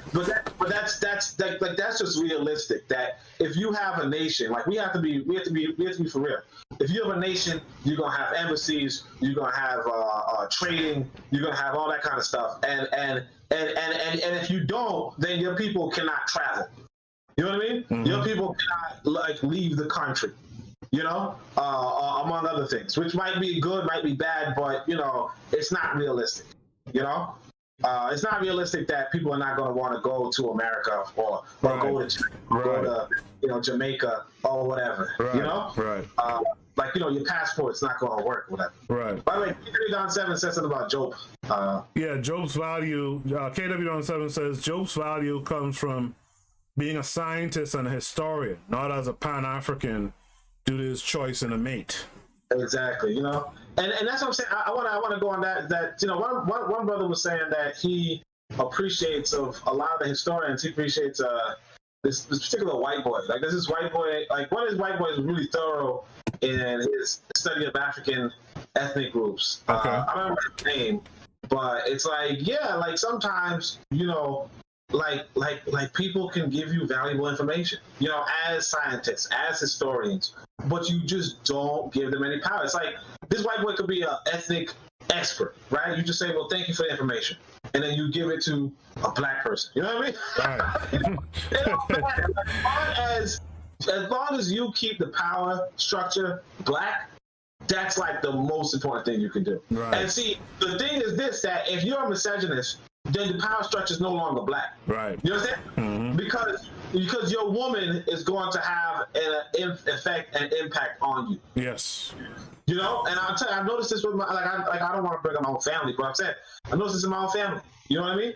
Got people, who just turn, a white person comes in and they just turn them to that side, turn them to that greed, turn them to that ego, turn them to that. Because white people gonna be on your ass. Black, she gonna be, babe, we doing this. You know what I mean? Yeah. We chill, cool. But a white person, shit. You know what I'm saying? But anyway. I was gonna say something and I forgot. You guys make sure to like the video. There's a good number of you here live with us, and we don't have the equal number of likes. Let's make sure to like the video. Let's get the likes on this video up. Also, make sure to check out Only to Say the Pro Black Perspectives channel. Like the content, subscribe, click the bell to know when he's on. All right, and I hope you guys are enjoying this episode. To continue the reading, part of the explanation lies with external influences on Uganda, stemming from Ghana. Nkrumah told the Ghana National Assembly on June 21st, 1963, that the quote-unquote idea of a political federation of East Africa was supported by the British government because they wanted to be quote-unquote sure of retaining their rapidly waning influence in Africa. Nkrumah dispatched his most skillful lieutenants to East and Central Africa. I want you guys to pay attention to this part of the reading. He concentrated his efforts in Uganda, where Milton Obote was one of his greatest admirers.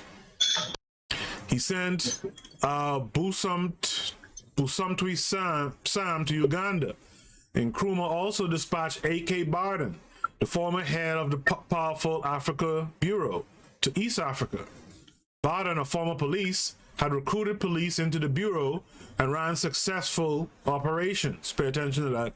Ghana High Commission in Tanganyika was reduced to a handful of people after June of 1963 as tension between Tanganyika and Ghana rose. Some of the Ghanaian diplomats were transferred from Tanganyika to Uganda. A couple of things, I'll just say this real quick. What I do like about Nkrumah here, Nkrumah is setting up institutions in Ghana, meaning like institutions of intelligence, right? He's employing, police or whatever, and creating these forces that can. But the problem is he's using these forces inward, like into Africa, as opposed to outward. Like monitor your enemies, right? Monitor the enemies of Africa, not monitor other Africans. And influence, yeah. Monitor and influence your enemies, but instead he's going to war. Right. In Africa. You know what I mean? Like this dude is like at one hand you're like, yo, this dude know what he's doing. You know what I mean? But on the other hand, you're like, dude, you're doing it to the wrong people. You know what I mean? Like he's moving, like, because I mean, one of the other people that did that, matter of fact, we should actually mention this, is Queen Anne Nzinga, right? So Nzinga, she had, spies all the way as far as Brazil. I don't know how it works, but it's like you there in the middle of Angola and you got spies in Brazil. That's what it's about. That's how you do it. That's how you work. But that's you turning against your enemy. Yeah. You got spies in the ranks. You got spies posing as slaves, fomenting revolution and rebellion as far as Brazil across the ocean. That's amazing. Okay? Yeah, that's amazing. But here you got Nkrumah, and he's like, look, I'm going to. And this is really important too. I want people to understand that it comes to human capital. He's moving the people that he has employed, okay, to do and, unfortunately sabotage these efforts in Uganda, but he's doing that nonetheless. He's moving people. You have to realize that you have to work together. This is what organization looks like. He's doing it, it's like he's doing it in the wrong way against his own people. But this is what we have to be about. If, at some point, there's a great African leader on the continent, right? Some of us have to sign up and be the lieutenants, be the high commissioners or whatever, go to the bureaus, whatever, we have to be the skillful lieutenants that are being dispatched throughout Africa to influence it towards something positive. Like these people were following orders, that's fine, but like Nkrumah was a nutcase. He was a nutcase. But if he was doing this for positive, which he was supposed to be doing, because if you read his book, you're like, this brother's trying to do revolution across Africa in a good way, right? Right? You figure that he put his lieutenants to influence Africa to really go about with the continental unity instead of this disunity. He's the status quo he's trying to maintain. But all the same, this is how you do it. It's like that song. This is how you do it. I wasn't gonna. I'll say it, y'all. What's crazy? The Handbook of Revolutionary Warfare was published in 1968. Yeah. right? This what we're talking about is 1963, right?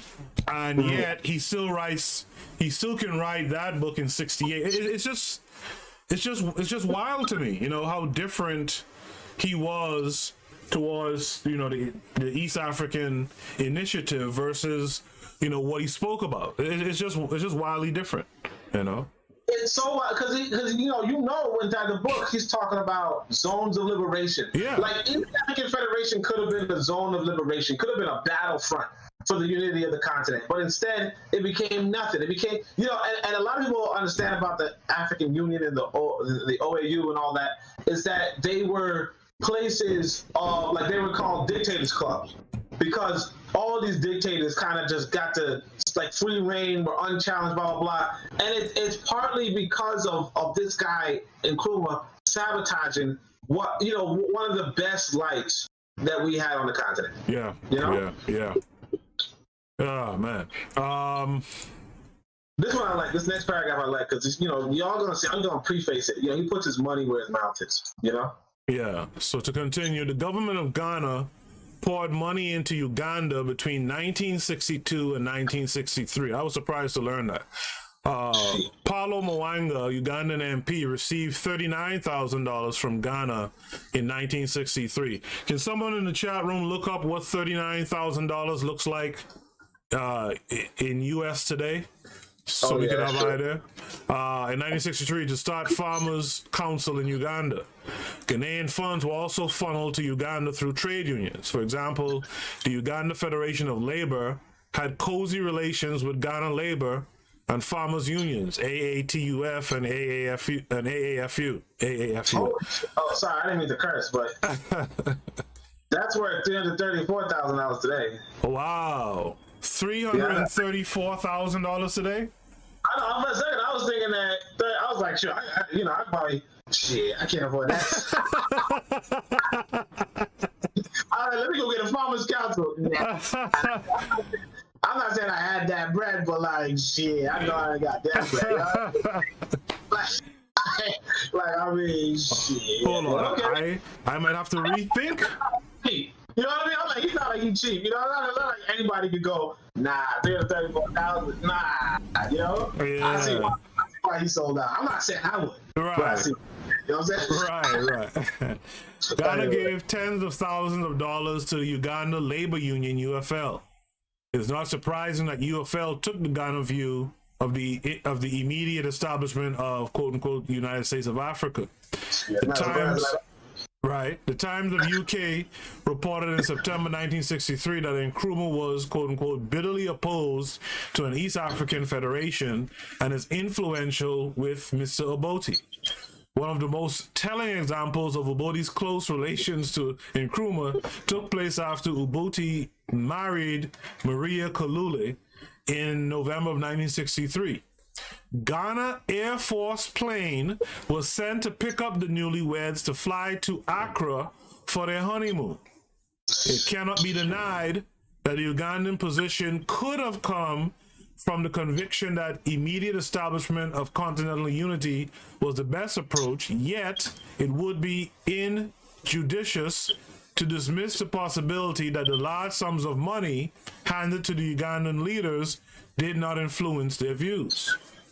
Because, like, if I'm looking at this correctly, $10,000 is about $100,000, or like a little close to $100,000, or like $90-something, right? Damn. If that's the case, yeah, if you're giving out, you know, you giving out that kind of bread, you know what I mean? Yeah.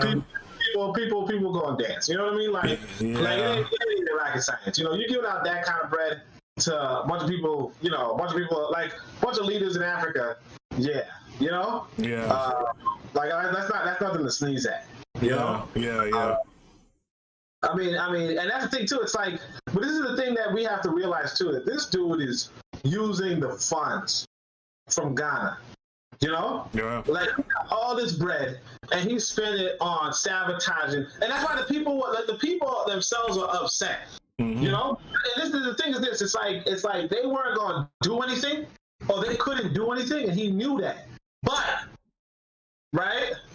If a foreign power backed up somebody to overthrow him, they could get away with. Right. Because you have that general discontent. Mm-hmm. You know, it's like if Trump was successful with that coup, like not too many of us is gonna get up and try to fight the U.S. government now. You know what I'm saying? Like it's gonna go along with. You know what I mean? Yeah. Like let's be honest. You know what I mean? Me personally, I'm not looking to get no bullet for no American government. Period. You know what I'm saying?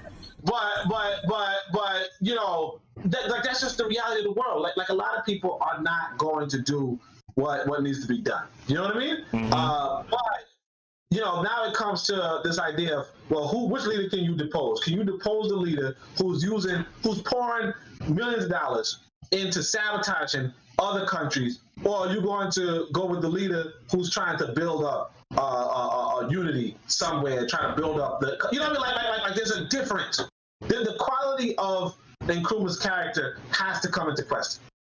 You know, right. And the people, like before, I was thinking, why would they be dissatisfied? But now that I see that he's giving out this kind of bread, you know, because this is their money, this is the public funds. It's not out of his pocket. This is all the public treasury that he's spending millions of dollars, you know, in Uganda. You know, nah, you gotta get rid of that. You gotta get rid of that. Yeah. Yeah, this guy was putting out serious, and you know, he was putting out serious money, and we talk about that. You and I talk about it all the time, like the punishment reward system, right? Like when you have that ability with the power that he had in his own country of Ghana, right? That was doing okay in that time, if I'm not mistaken. Like he had the bread where he could grease some palms and get some shit done. Exactly.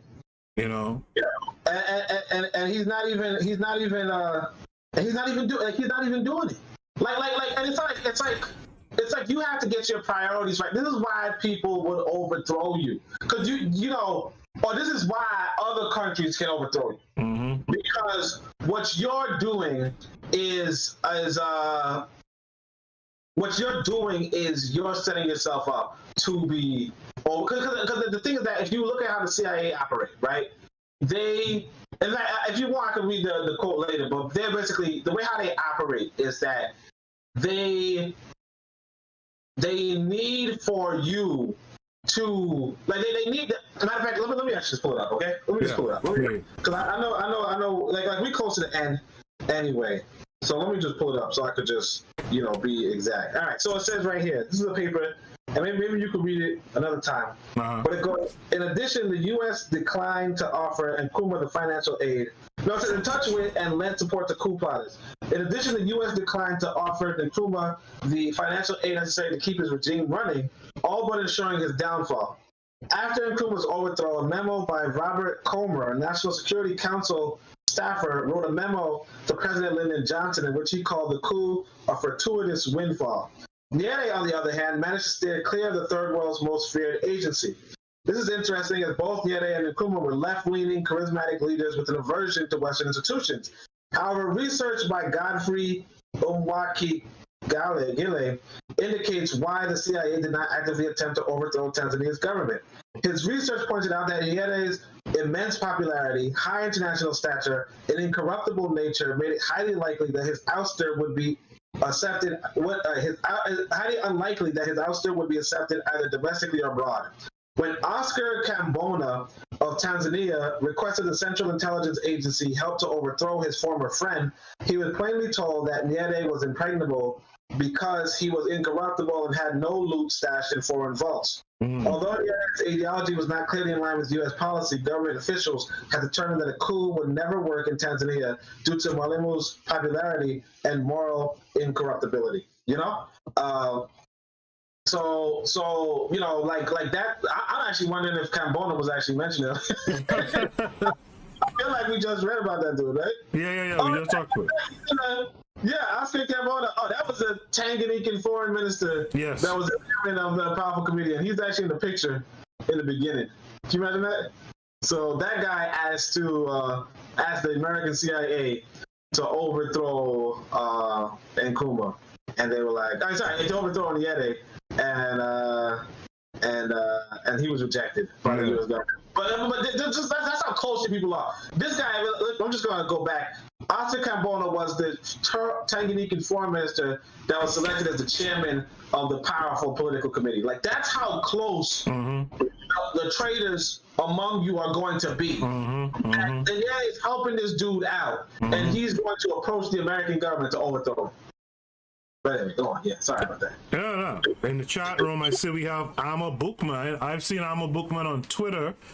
It's it's good to see you here. Hello to you, Amma Bookman. Peace. It's one of my favorite Twitter accounts. Yeah. You retweet her often. I see.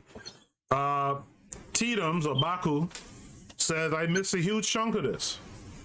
All right, thanks for the declaration. Tedums goes on to say, why wasn't Nkrumah opposed? If my memory serves me correct, Nkrumah had linked up with the communist world, right? The communist world? Yeah, wasn't he like in close ties with the Soviet Union and China and all that stuff? Wasn't that like a part of the reason why they tried to get him up out of there? I don't remember. I feel like it might be, but I'm not too sure. Yeah, I think. Yeah, he's a socialist, right? I think so. No, he's a big time socialist. Yeah. I think he had ties with those countries at the time, and I think that's how they organized that military coup with that dude Ankara, I think it is Ankara, and they got him up out of there. Tedums Baku also says to KW Don 7, Job never identified as a Pan-African. This is the funny thing. Tedums goes on to say we give people labels erroneously. Well, I don't think we gave Job the label Pan-Africanist, by the way. I think we gave him the right label of being a swirler, right? I think that's the only label we really gave him, you know. And also, I think that Job, he wrote the book United Federated, I think it's like United Federated Africa, something like that. But like he really did, like it seemed like Job might not have identified as it, but I would put Job into the, like he seemed like he was a Pan-Africanist, no doubt. You know, because he was trying to, like his whole book on the Federation of Africa seemed to be the same, like be in line with this whole Nkrumah and Nyerere situation. Okay. But like well, the thing is that it seems the same thing could be said about Marcus Garvey. Like a lot, like the Pan-Africanists. Unfortunately, I mean, I feel like of all people, Job should be a Pan-Africanist because a lot of the Pan-Africanists were misogynists. but yeah, I mean, like we in retrospect do add labels to people. That's for sure. We definitely do add labels to people in retrospect. You know. But, you know, it is what it is. You know? Thanks to all you guys in the chat room for being here. We are almost at the end of this paper. So to continue, it goes, Obute and Benedicto Kiwanuka came to oppose the East African Federation Initiative. The reasons given by Uganda leaders for the opposition after signing the Federation Declaration varied from frivolous to serious concerns. For example, Odoko Nekion, Uganda delegate to the East African Federation negotiations, and Obote's brother-in-law, demanded that each country should have a separate foreign representation. There were also fears that Uganda's trade surplus and balanced budget would crumble once they united their neighbors. This leads to a question I'm going to ask in a few minutes. The Ugandans claimed to be in support of East African Federation, but raised some of the above issues to say it would not work out for them. The negotiations for political federation reached a stalemate. Numerous subsequent attempts were made to revive the talks. Such attempts were eventually unsuccessful. So that leads me to ask you, Onitase, from the pro-black perspective, when we talk about federation or blocks in general, how do you deal with the prosperity of, say, one country over the prosperity of other countries, right? Because that will come into question, right? Do we have to give up, do we as a people have to, from this country, have to give up our prosperity, or, you know, whatever little prosperity we have, right? Because because one of these other countries is not on our level, so to speak. Like, we're not equally yoked, right? Now, how do you think you go about convincing two entities like that to join together? That's the thing that we like. Unfortunately, America is a good example of a federation, and like one thing that we, like I said, in New York, we always say, what we say in New York is, like a lot of the blue states have like surplus, budgetary surpluses. A lot of red states have budgetary deficits, and so like the red states tend to get more federal aid than the blue states. The blue states seem to be carried along. But like, we understand, like I said, you have to understand that the feds, like having the feds have that kind of leeway, have that kind of budgetary discretionary, that is a benefit overall. Right. Like right here, you already saw Uganda saying, well, we want each to have separate foreign representation. That's weak. Yeah. If New York, if New Hampshire is invited to talk on the table with the UK, right? It's not gonna work. Yeah. For if it's not gonna work for New York, you know what I mean? Like New York might be big enough to talk. Like United States is gonna be big enough to sit down with the UK. Right. But if the UK says no, I'd rather talk with New Hampshire and New York, you sit out of this, right? Then suddenly the United States is gonna be screwed over. Yeah. You don't want this whole separate foreign representation. That right there already is telling you this dude's just trying to sabotage. He's just trying to play. Like the trade surplus. Even if you have a surplus, you talking about going to a federal army, a federal military. What the federal military is going to do is it means that now your country does not have to have the entire burden of settling territorial disputes or settling riots or whatever. It's not going to have the sole personnel thing going on there. So you have to go to the negotiation table and say, okay, this is how we're going to do it. We're going to have this many troops. We're going to have these troops trained here. We have a surplus, so we could wave the big stick in a sense. But instead of doing that, what they're doing is they're just saying it to sabotage it. Like I said, sometimes you're going to be talking with, you're going to talk to a lady or whatever, right? Or you're going to talk to somebody who you're intimate with or you're trying to get intimate with, and they're going to just come up with a bunch of problems.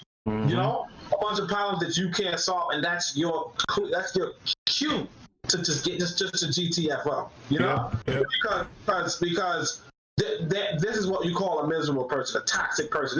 This is somebody just gonna find some sort of fault. Matter of fact, that's why I tell you about this misogynist. I was ready to.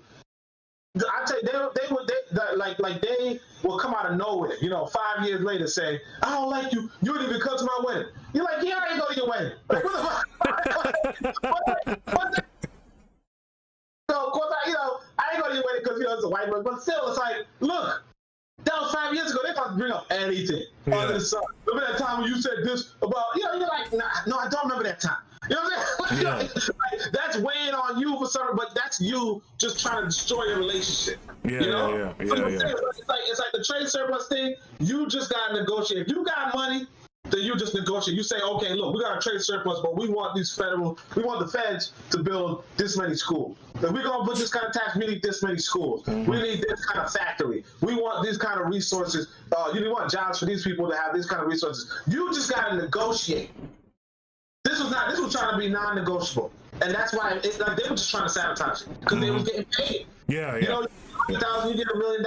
You just like, what? It looks like God is gonna help me out. Because this is the thing too. You want to realize too. In 1963, right? Matter of fact, what year was 1963? You thinking that Nkrumah is going to be in power for another how long? You know what I'm saying? Like it looks like he passes away in 1972, right? I don't know. It looks like he was ousted in maybe 1966, right? But it looks like he was ousted in 1966. But the thing is that if you were 1963, you don't think he's going to be ousted in 1966. Right. 3 years later, right? You thinking, okay, this guy's giving me $300,000 this year. He's gonna give me $300,000 next year. You know what I'm saying? And then the year after that, we in a contract. We working together. You know, so you know you on his payroll. So that was the whole thing. It was just like I don't see a genuine concern, because if you understand what federations can do, if you understand that New Hampshire and Maine and Oakland can't necessarily organize, like can't really represent themselves on the international level, you're not really gonna be worried about Uganda anymore. You're gonna be proud. You're gonna be happy. You're not gonna worry about the little surplus you got, because if you got real capital, right? Real capital organized, all of y'all gonna be eating. Right. You know? Now instead, you barely eating, and some of like shoot, some people are gonna be starving. You don't know, but some people are gonna be starving, and that's it. All for like $100,000 from equivalent. Like I'm not gonna say $100,000 is bad. I'm not gonna say it's small. You know what I mean? It might be small to some people listening, but you know, shit. You know what I'm saying? But $300,000. If you get $300,000, you ain't really. You ain't mad, you know what I'm saying? Yeah. But yeah, I mean, like I don't buy it. Like, if you understand, like, that's what we have to do as a people, matter of fact. We have to communicate what the benefits of a federation are. Because when you have like a federal army, you have a like NASA. The Fed's paying NASA. The Fed, like during this time, matter of fact, if we really not mistaken, like America's able to send people to the moon. Yeah. Like what was NASA's moon mission? They. Well, assuming it wasn't faked, right? Yeah. No, I was messing. But yeah, I mean, that's the biggest problem that we have. And again, it's not just an African thing. I think it's partially a human thing, based on how the society is created around us, to have this greed issue, right? Like you said, this dude is thinking, shit, I got $350K this year. I might be able to get a little $425 next year. Exactly. And $675 the year after that. You know what I mean? Because it's like, if this guy's paying me to sabotage this meeting, every time we have this meeting, I'm gonna call the meeting up, I'm gonna sabotage it, I'm gonna collect the check. You know what I mean? Yeah. In fact, I'm gonna organize the meeting. Exactly. I'm gonna say things that sound reasonable, but they're not really reasonable, because it's like, if you understand what you could have had if you didn't sell out, and that's what you want to teach people into, like, going into the future, like you said, in their curriculum. You want to teach people that it's not worth it to sell out. Yeah. You sold out this East African Federation, and what do we have now? But a bunch of weak East African nations. In the chat room, Kevin Care 42 says it should be group economics. Yeah, I mean, that's it. It should be group economics, and that should be understood. But I think we don't, as a people, and we can talk about this in the wrap up after we finish, but I think we as a people don't understand what group economics really means, or what it looks like, right? But we can talk about that in a few minutes. To continue, the resistance from Uganda after July of 1963 led Nyerere to conclude that there were external interference that led to the change of heart by Uganda. Nyerere told an American diplomat, again, in August of 1963 that, quote unquote, various external influences were at work in Kampala. Kampala is the capital of Uganda, I believe, right? Talks continued, and eventually an agreement was reached for the establishment of East African Community that lasted from 1967 to 1977. However, the grand scheme of an East African political federation was never given an opportunity to be established and tested. Like Nkrumah's Continental Unity Initiative, Nyerere's attempt to build regional unity through federation was also never given a chance. In a speech given in January of 1964, Nyerere would pronounce, quote unquote, the challenges of the 20th century is the conversion of nationalism into internationalism. This is a challenge that remains elusive in the 21st century. It remains to be seen if East African leaders will rise to the challenge and make the dream of united East Africa a reality.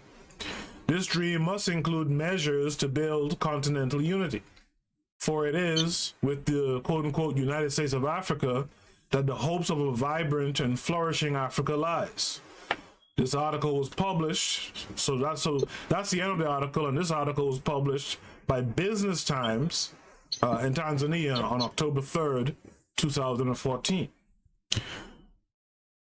To you guys in the chat room, what are your thoughts about the paper? How do you feel about the paper? How do you feel about the two major figures discussed in the paper?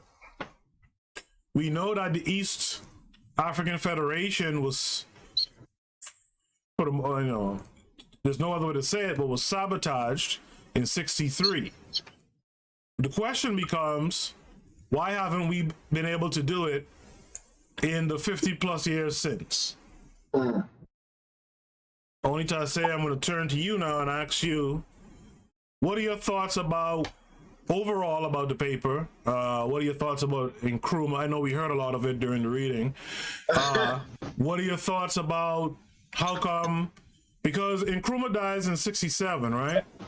No, it looked like 70 something. 70 something. But Nyerere was around in office till '99, I think it was, right?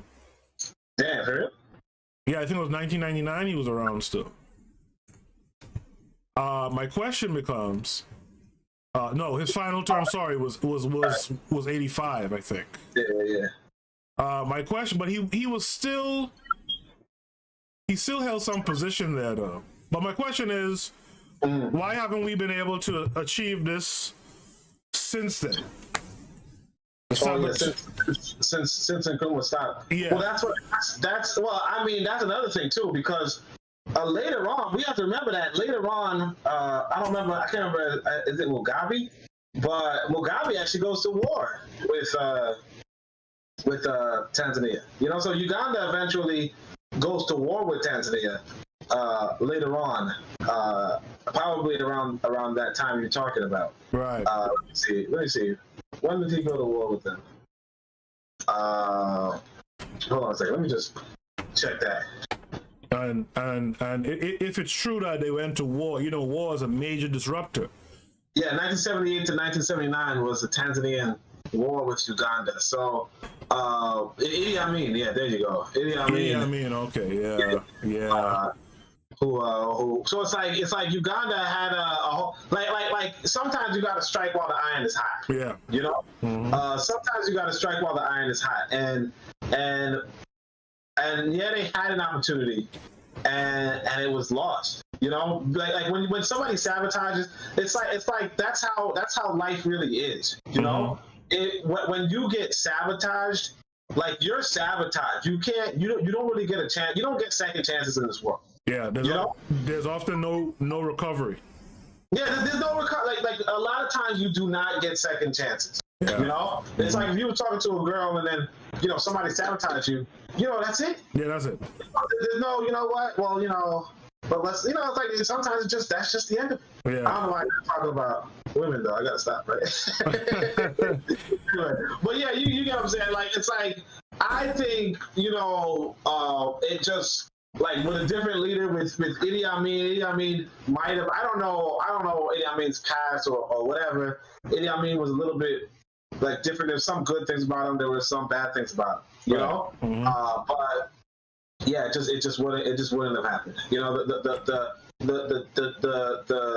The ways of destiny transformed, and that's just like Nkrumah screwed it up. That's it. I think Nyerere might have turned in, and I mean, other people could tell you that his economic plans, his attempt at socialism wasn't really the best attempt. He would to himself that he did. So it's like there was a lot going on. I think the brother tried to, build up his nation after a while, and that was it. It's like sometimes. Like the time is when, like there's a time that's ripe, right. And it's like you need a fruit when it's ripe. You know what I mean? Yeah. And after it's ripe, you can't necessarily eat that fruit anymore. And that was it. So but I mean, what do you think though? So this is a question for everyone who's listening live as well as for Only Tase. What do you think would have been the plan? If let's say Nyere was successful, you get an East African Federation. Let's say Nkrumah did his work on the West, and you had a West African Federation. Would the aim have been to get, you know, a North and a South African Federation as well? I think they would. See, I think they would have to. My real talk, I would say this. You know, East African Federation should have just happened, and then, like, we as the quote unquote international Pan-Africanists, we could have just worked from there. You know what I mean? In the sense of, like, realistically speaking, you might not even need all these federations. You, like, at the end of the day, you need a powerful state in Africa. You know, because if Africa has that superpower, then we can start doing things, you know, differently. You know, like right now, what we have is a bunch of weak nations, and it's like a lot of people are just confused. Where do we go? You know, like one of the best places you can go, I guess, maybe it's like Rwanda or something. You know, some people like Kagame. I'm just saying, right? Right. There's other places like, you know, there's Tanzania, there's so on and so forth. You know, there's Ghana, obviously. You know, say what you will, but you know, they kind of recovered and all that. But and of course Nigeria, but you know, we all know what's going on politically in Nigeria. Yeah. But the idea is that, you know, these are the best options if you're trying to have a platform for a whole continent, you know. But I mean, a North-South. I mean, I could see why Nkrumah was saying, you know, well, that's going to lead to. I could see that, you know.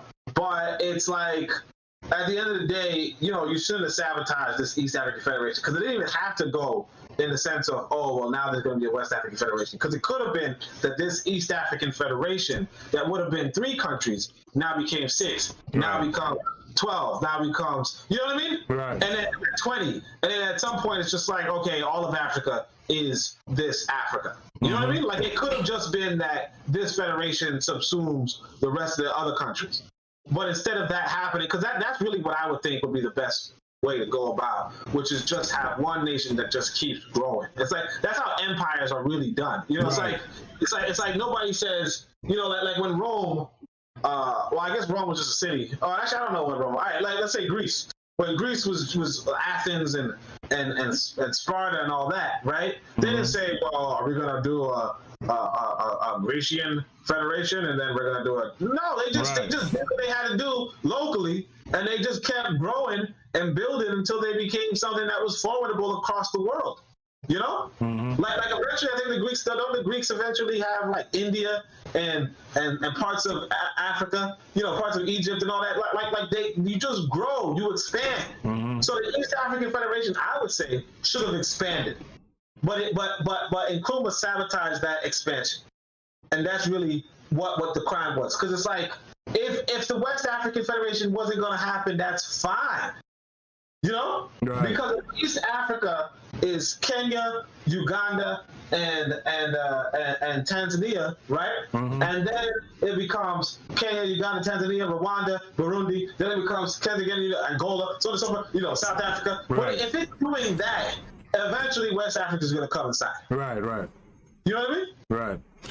Or you know, you might have, you know, Libya in the middle of nowhere saying, "Oh, we want to be a part of your federation." Just the same way that Alaska in the middle of nowhere is a part of the United States of America.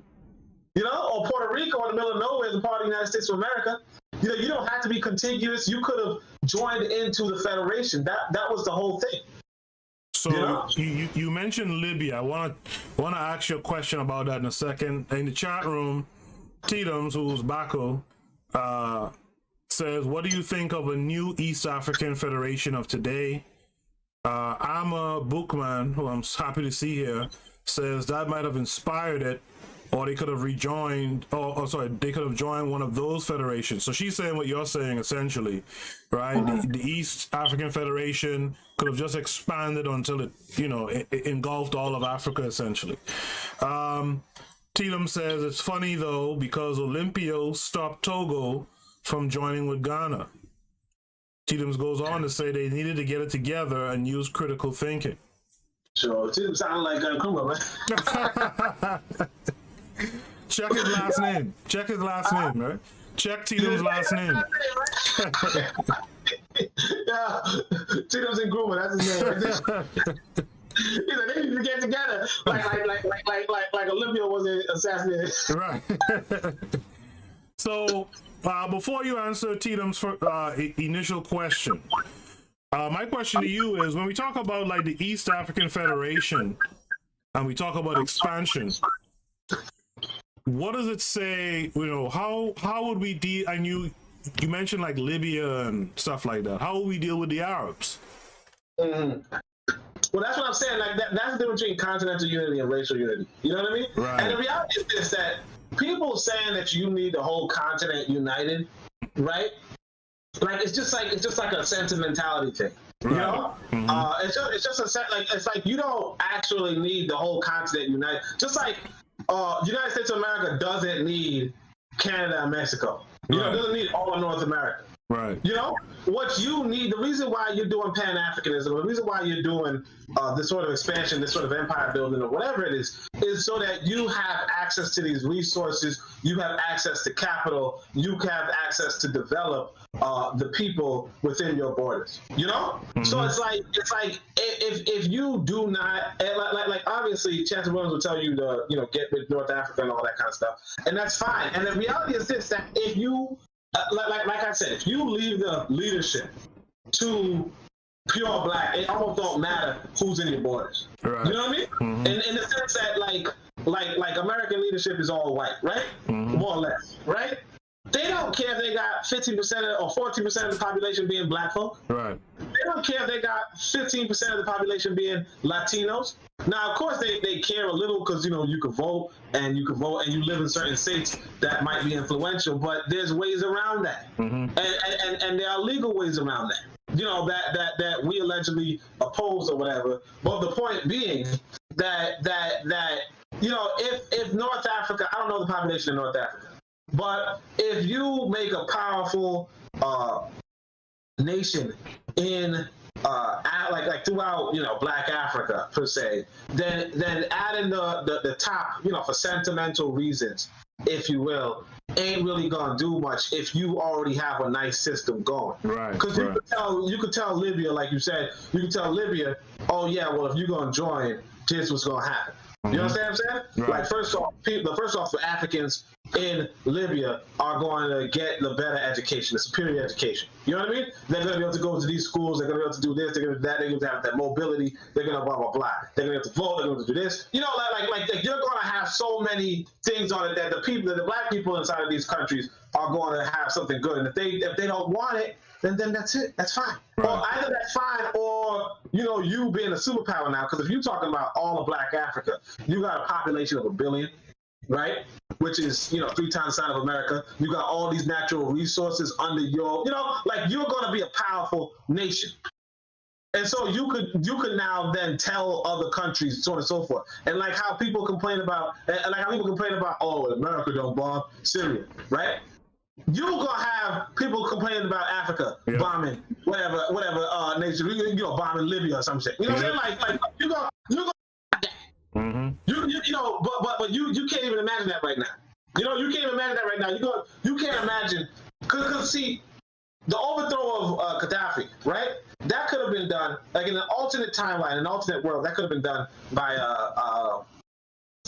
Black Africans. Right. You know, if Africa were united into a powerful super state, that could have been done by Black Africans. And the whole world would have just watched and said, well, you know, shit. You know what I'm saying? It is. Yeah. Exactly. And there would have been no power vacuum and Black people would be thrown into slavery. Instead, you'd have a powerful Black Libyan in charge over there. Mm-hmm. You know what I'm saying? Yep.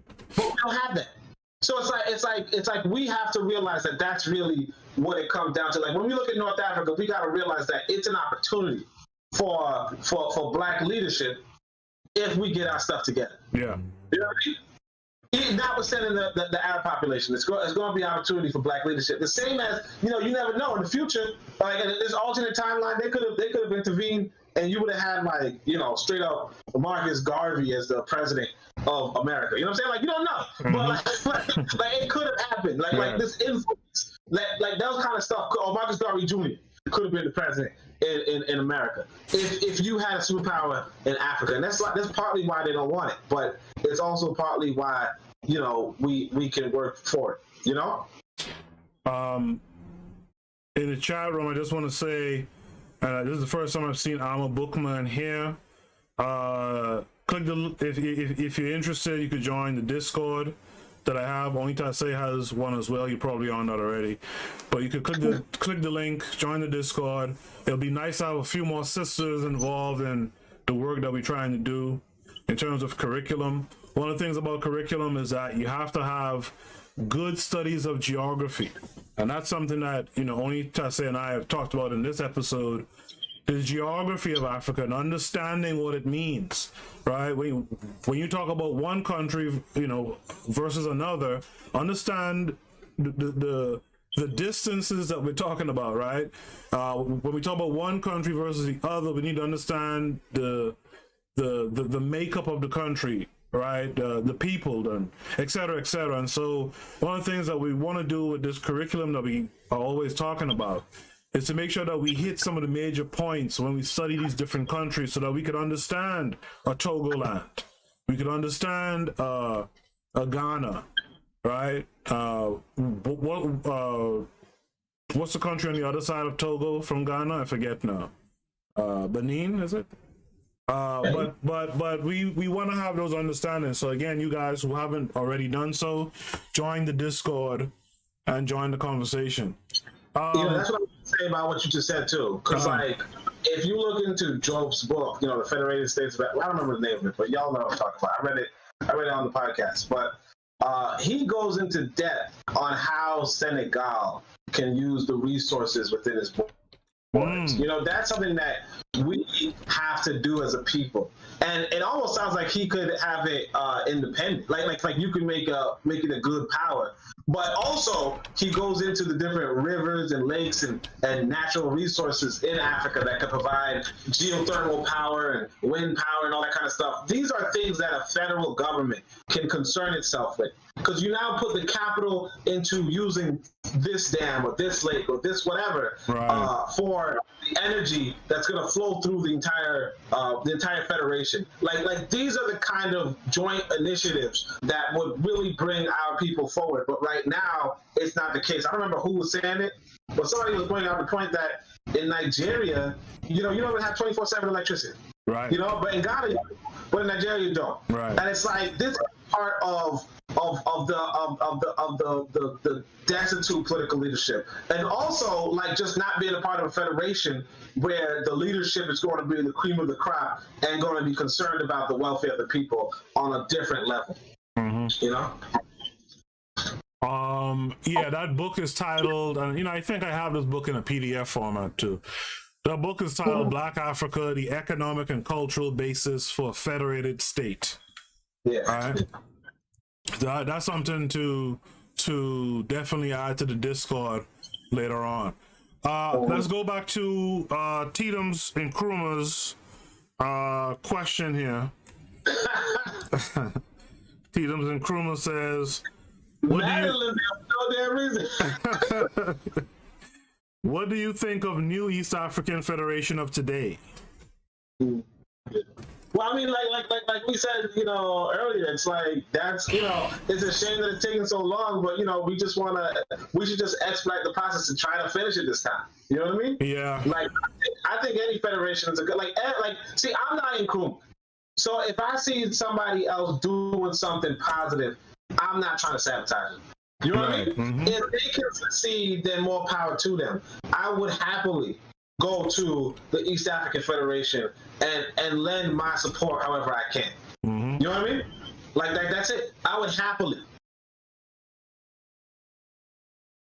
Yeah. Are you still there? Yeah, I'm here. Okay. Yeah, I mean, that's my sentiments as well. We have to start... Tino's just trying to figure it in Google like that's not his last name. Check your birth certificate, man. Why am I in Nkrumah? I ain't no divider. Yeah, I have the same sentiments. I think one of the things too we gotta start to think about is momentum, and I think when we have momentum, sometimes we have to push on through.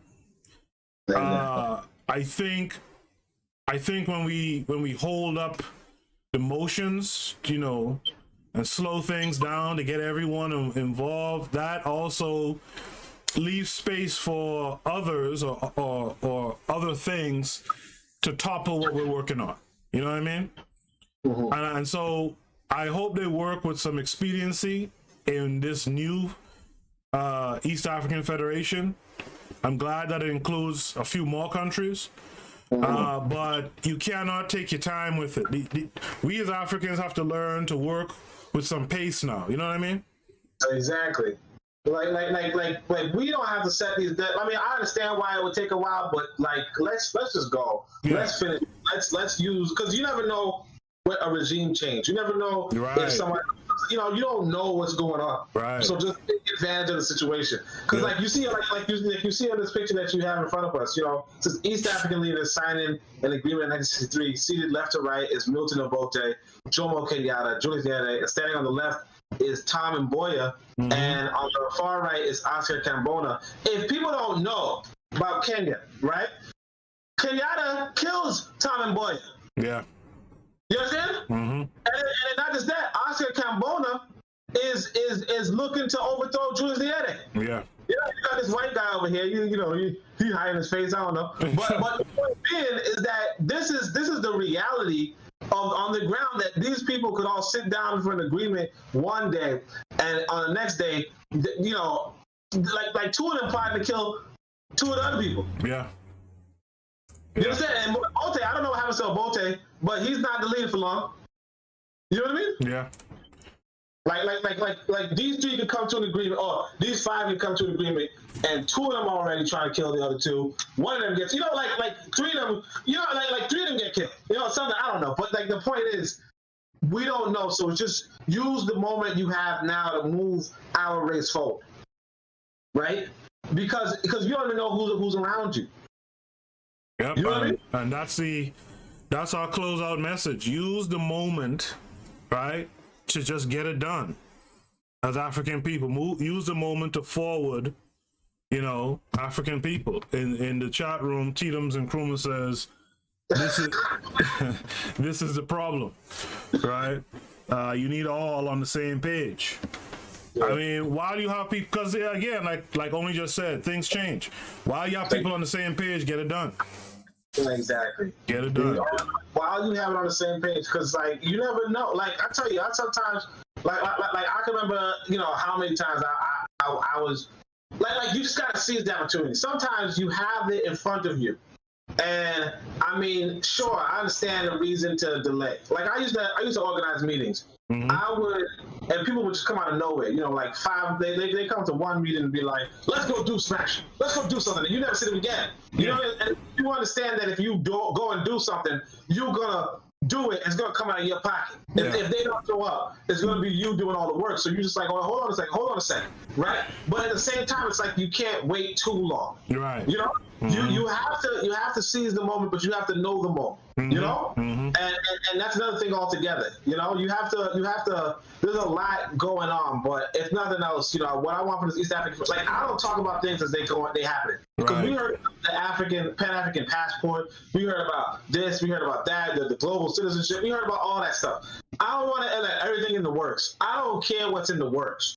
I want to see what happens. Yeah. You know? Me too. That's what I want to see. And I mean, obviously, I want to work on what happens as well. But if somebody else is working on something, I just say more power to them. If I can lend support, I will lend support. But outside of that, you know, it's like I'm not, because all these things, because, you know, the same question that the brother's asking, what do you think about the East African Federation today? They could have asked that same thing in 1962. Yep. You know? What do you think about it? You know, it don't matter what you think about it, it's not happening. Yeah. Yeah. You know? So let's see what happens, you know? That's my opinion. Oni, I want to thank you for co-hosting this episode with me. I hope everyone who tuned in had a good time, enjoyed the discussion. I hope you guys form your own opinions about these two giants in Pan-Africanism. Oni, what are your handles? Let the people know where they can follow you, what you're up to, etc.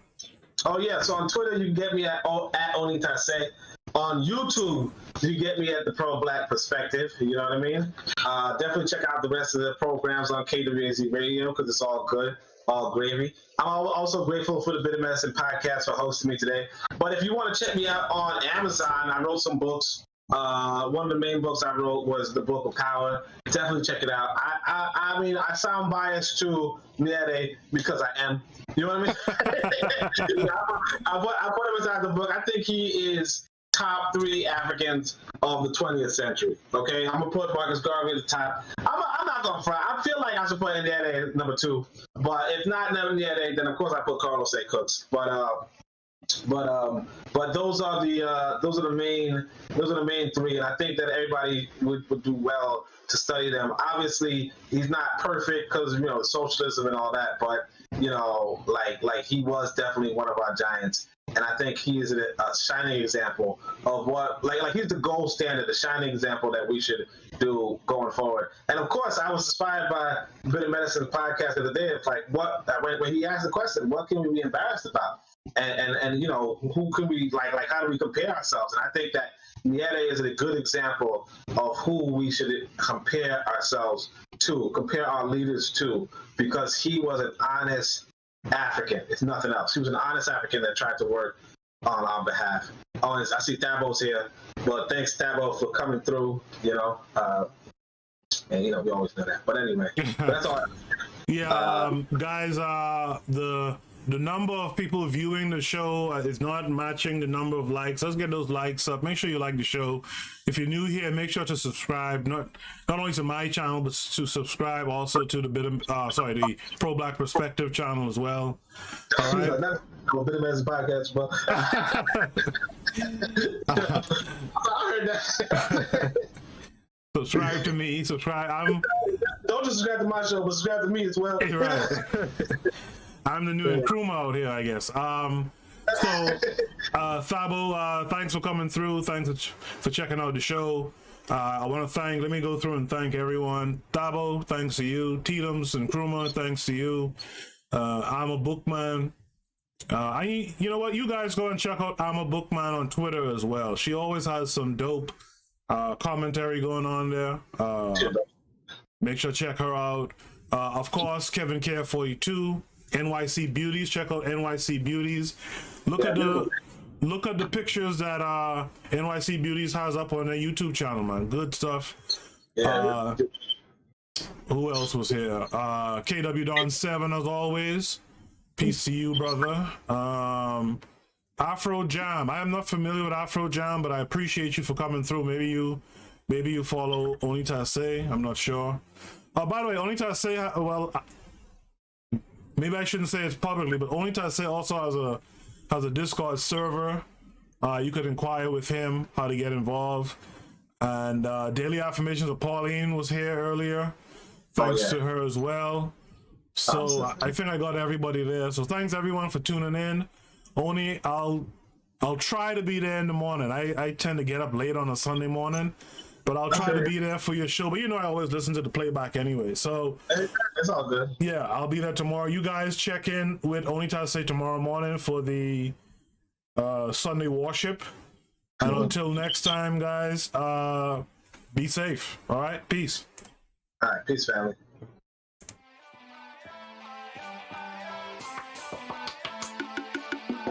Thanks for listening to the Bitter Medicine Podcast with your host, Koku.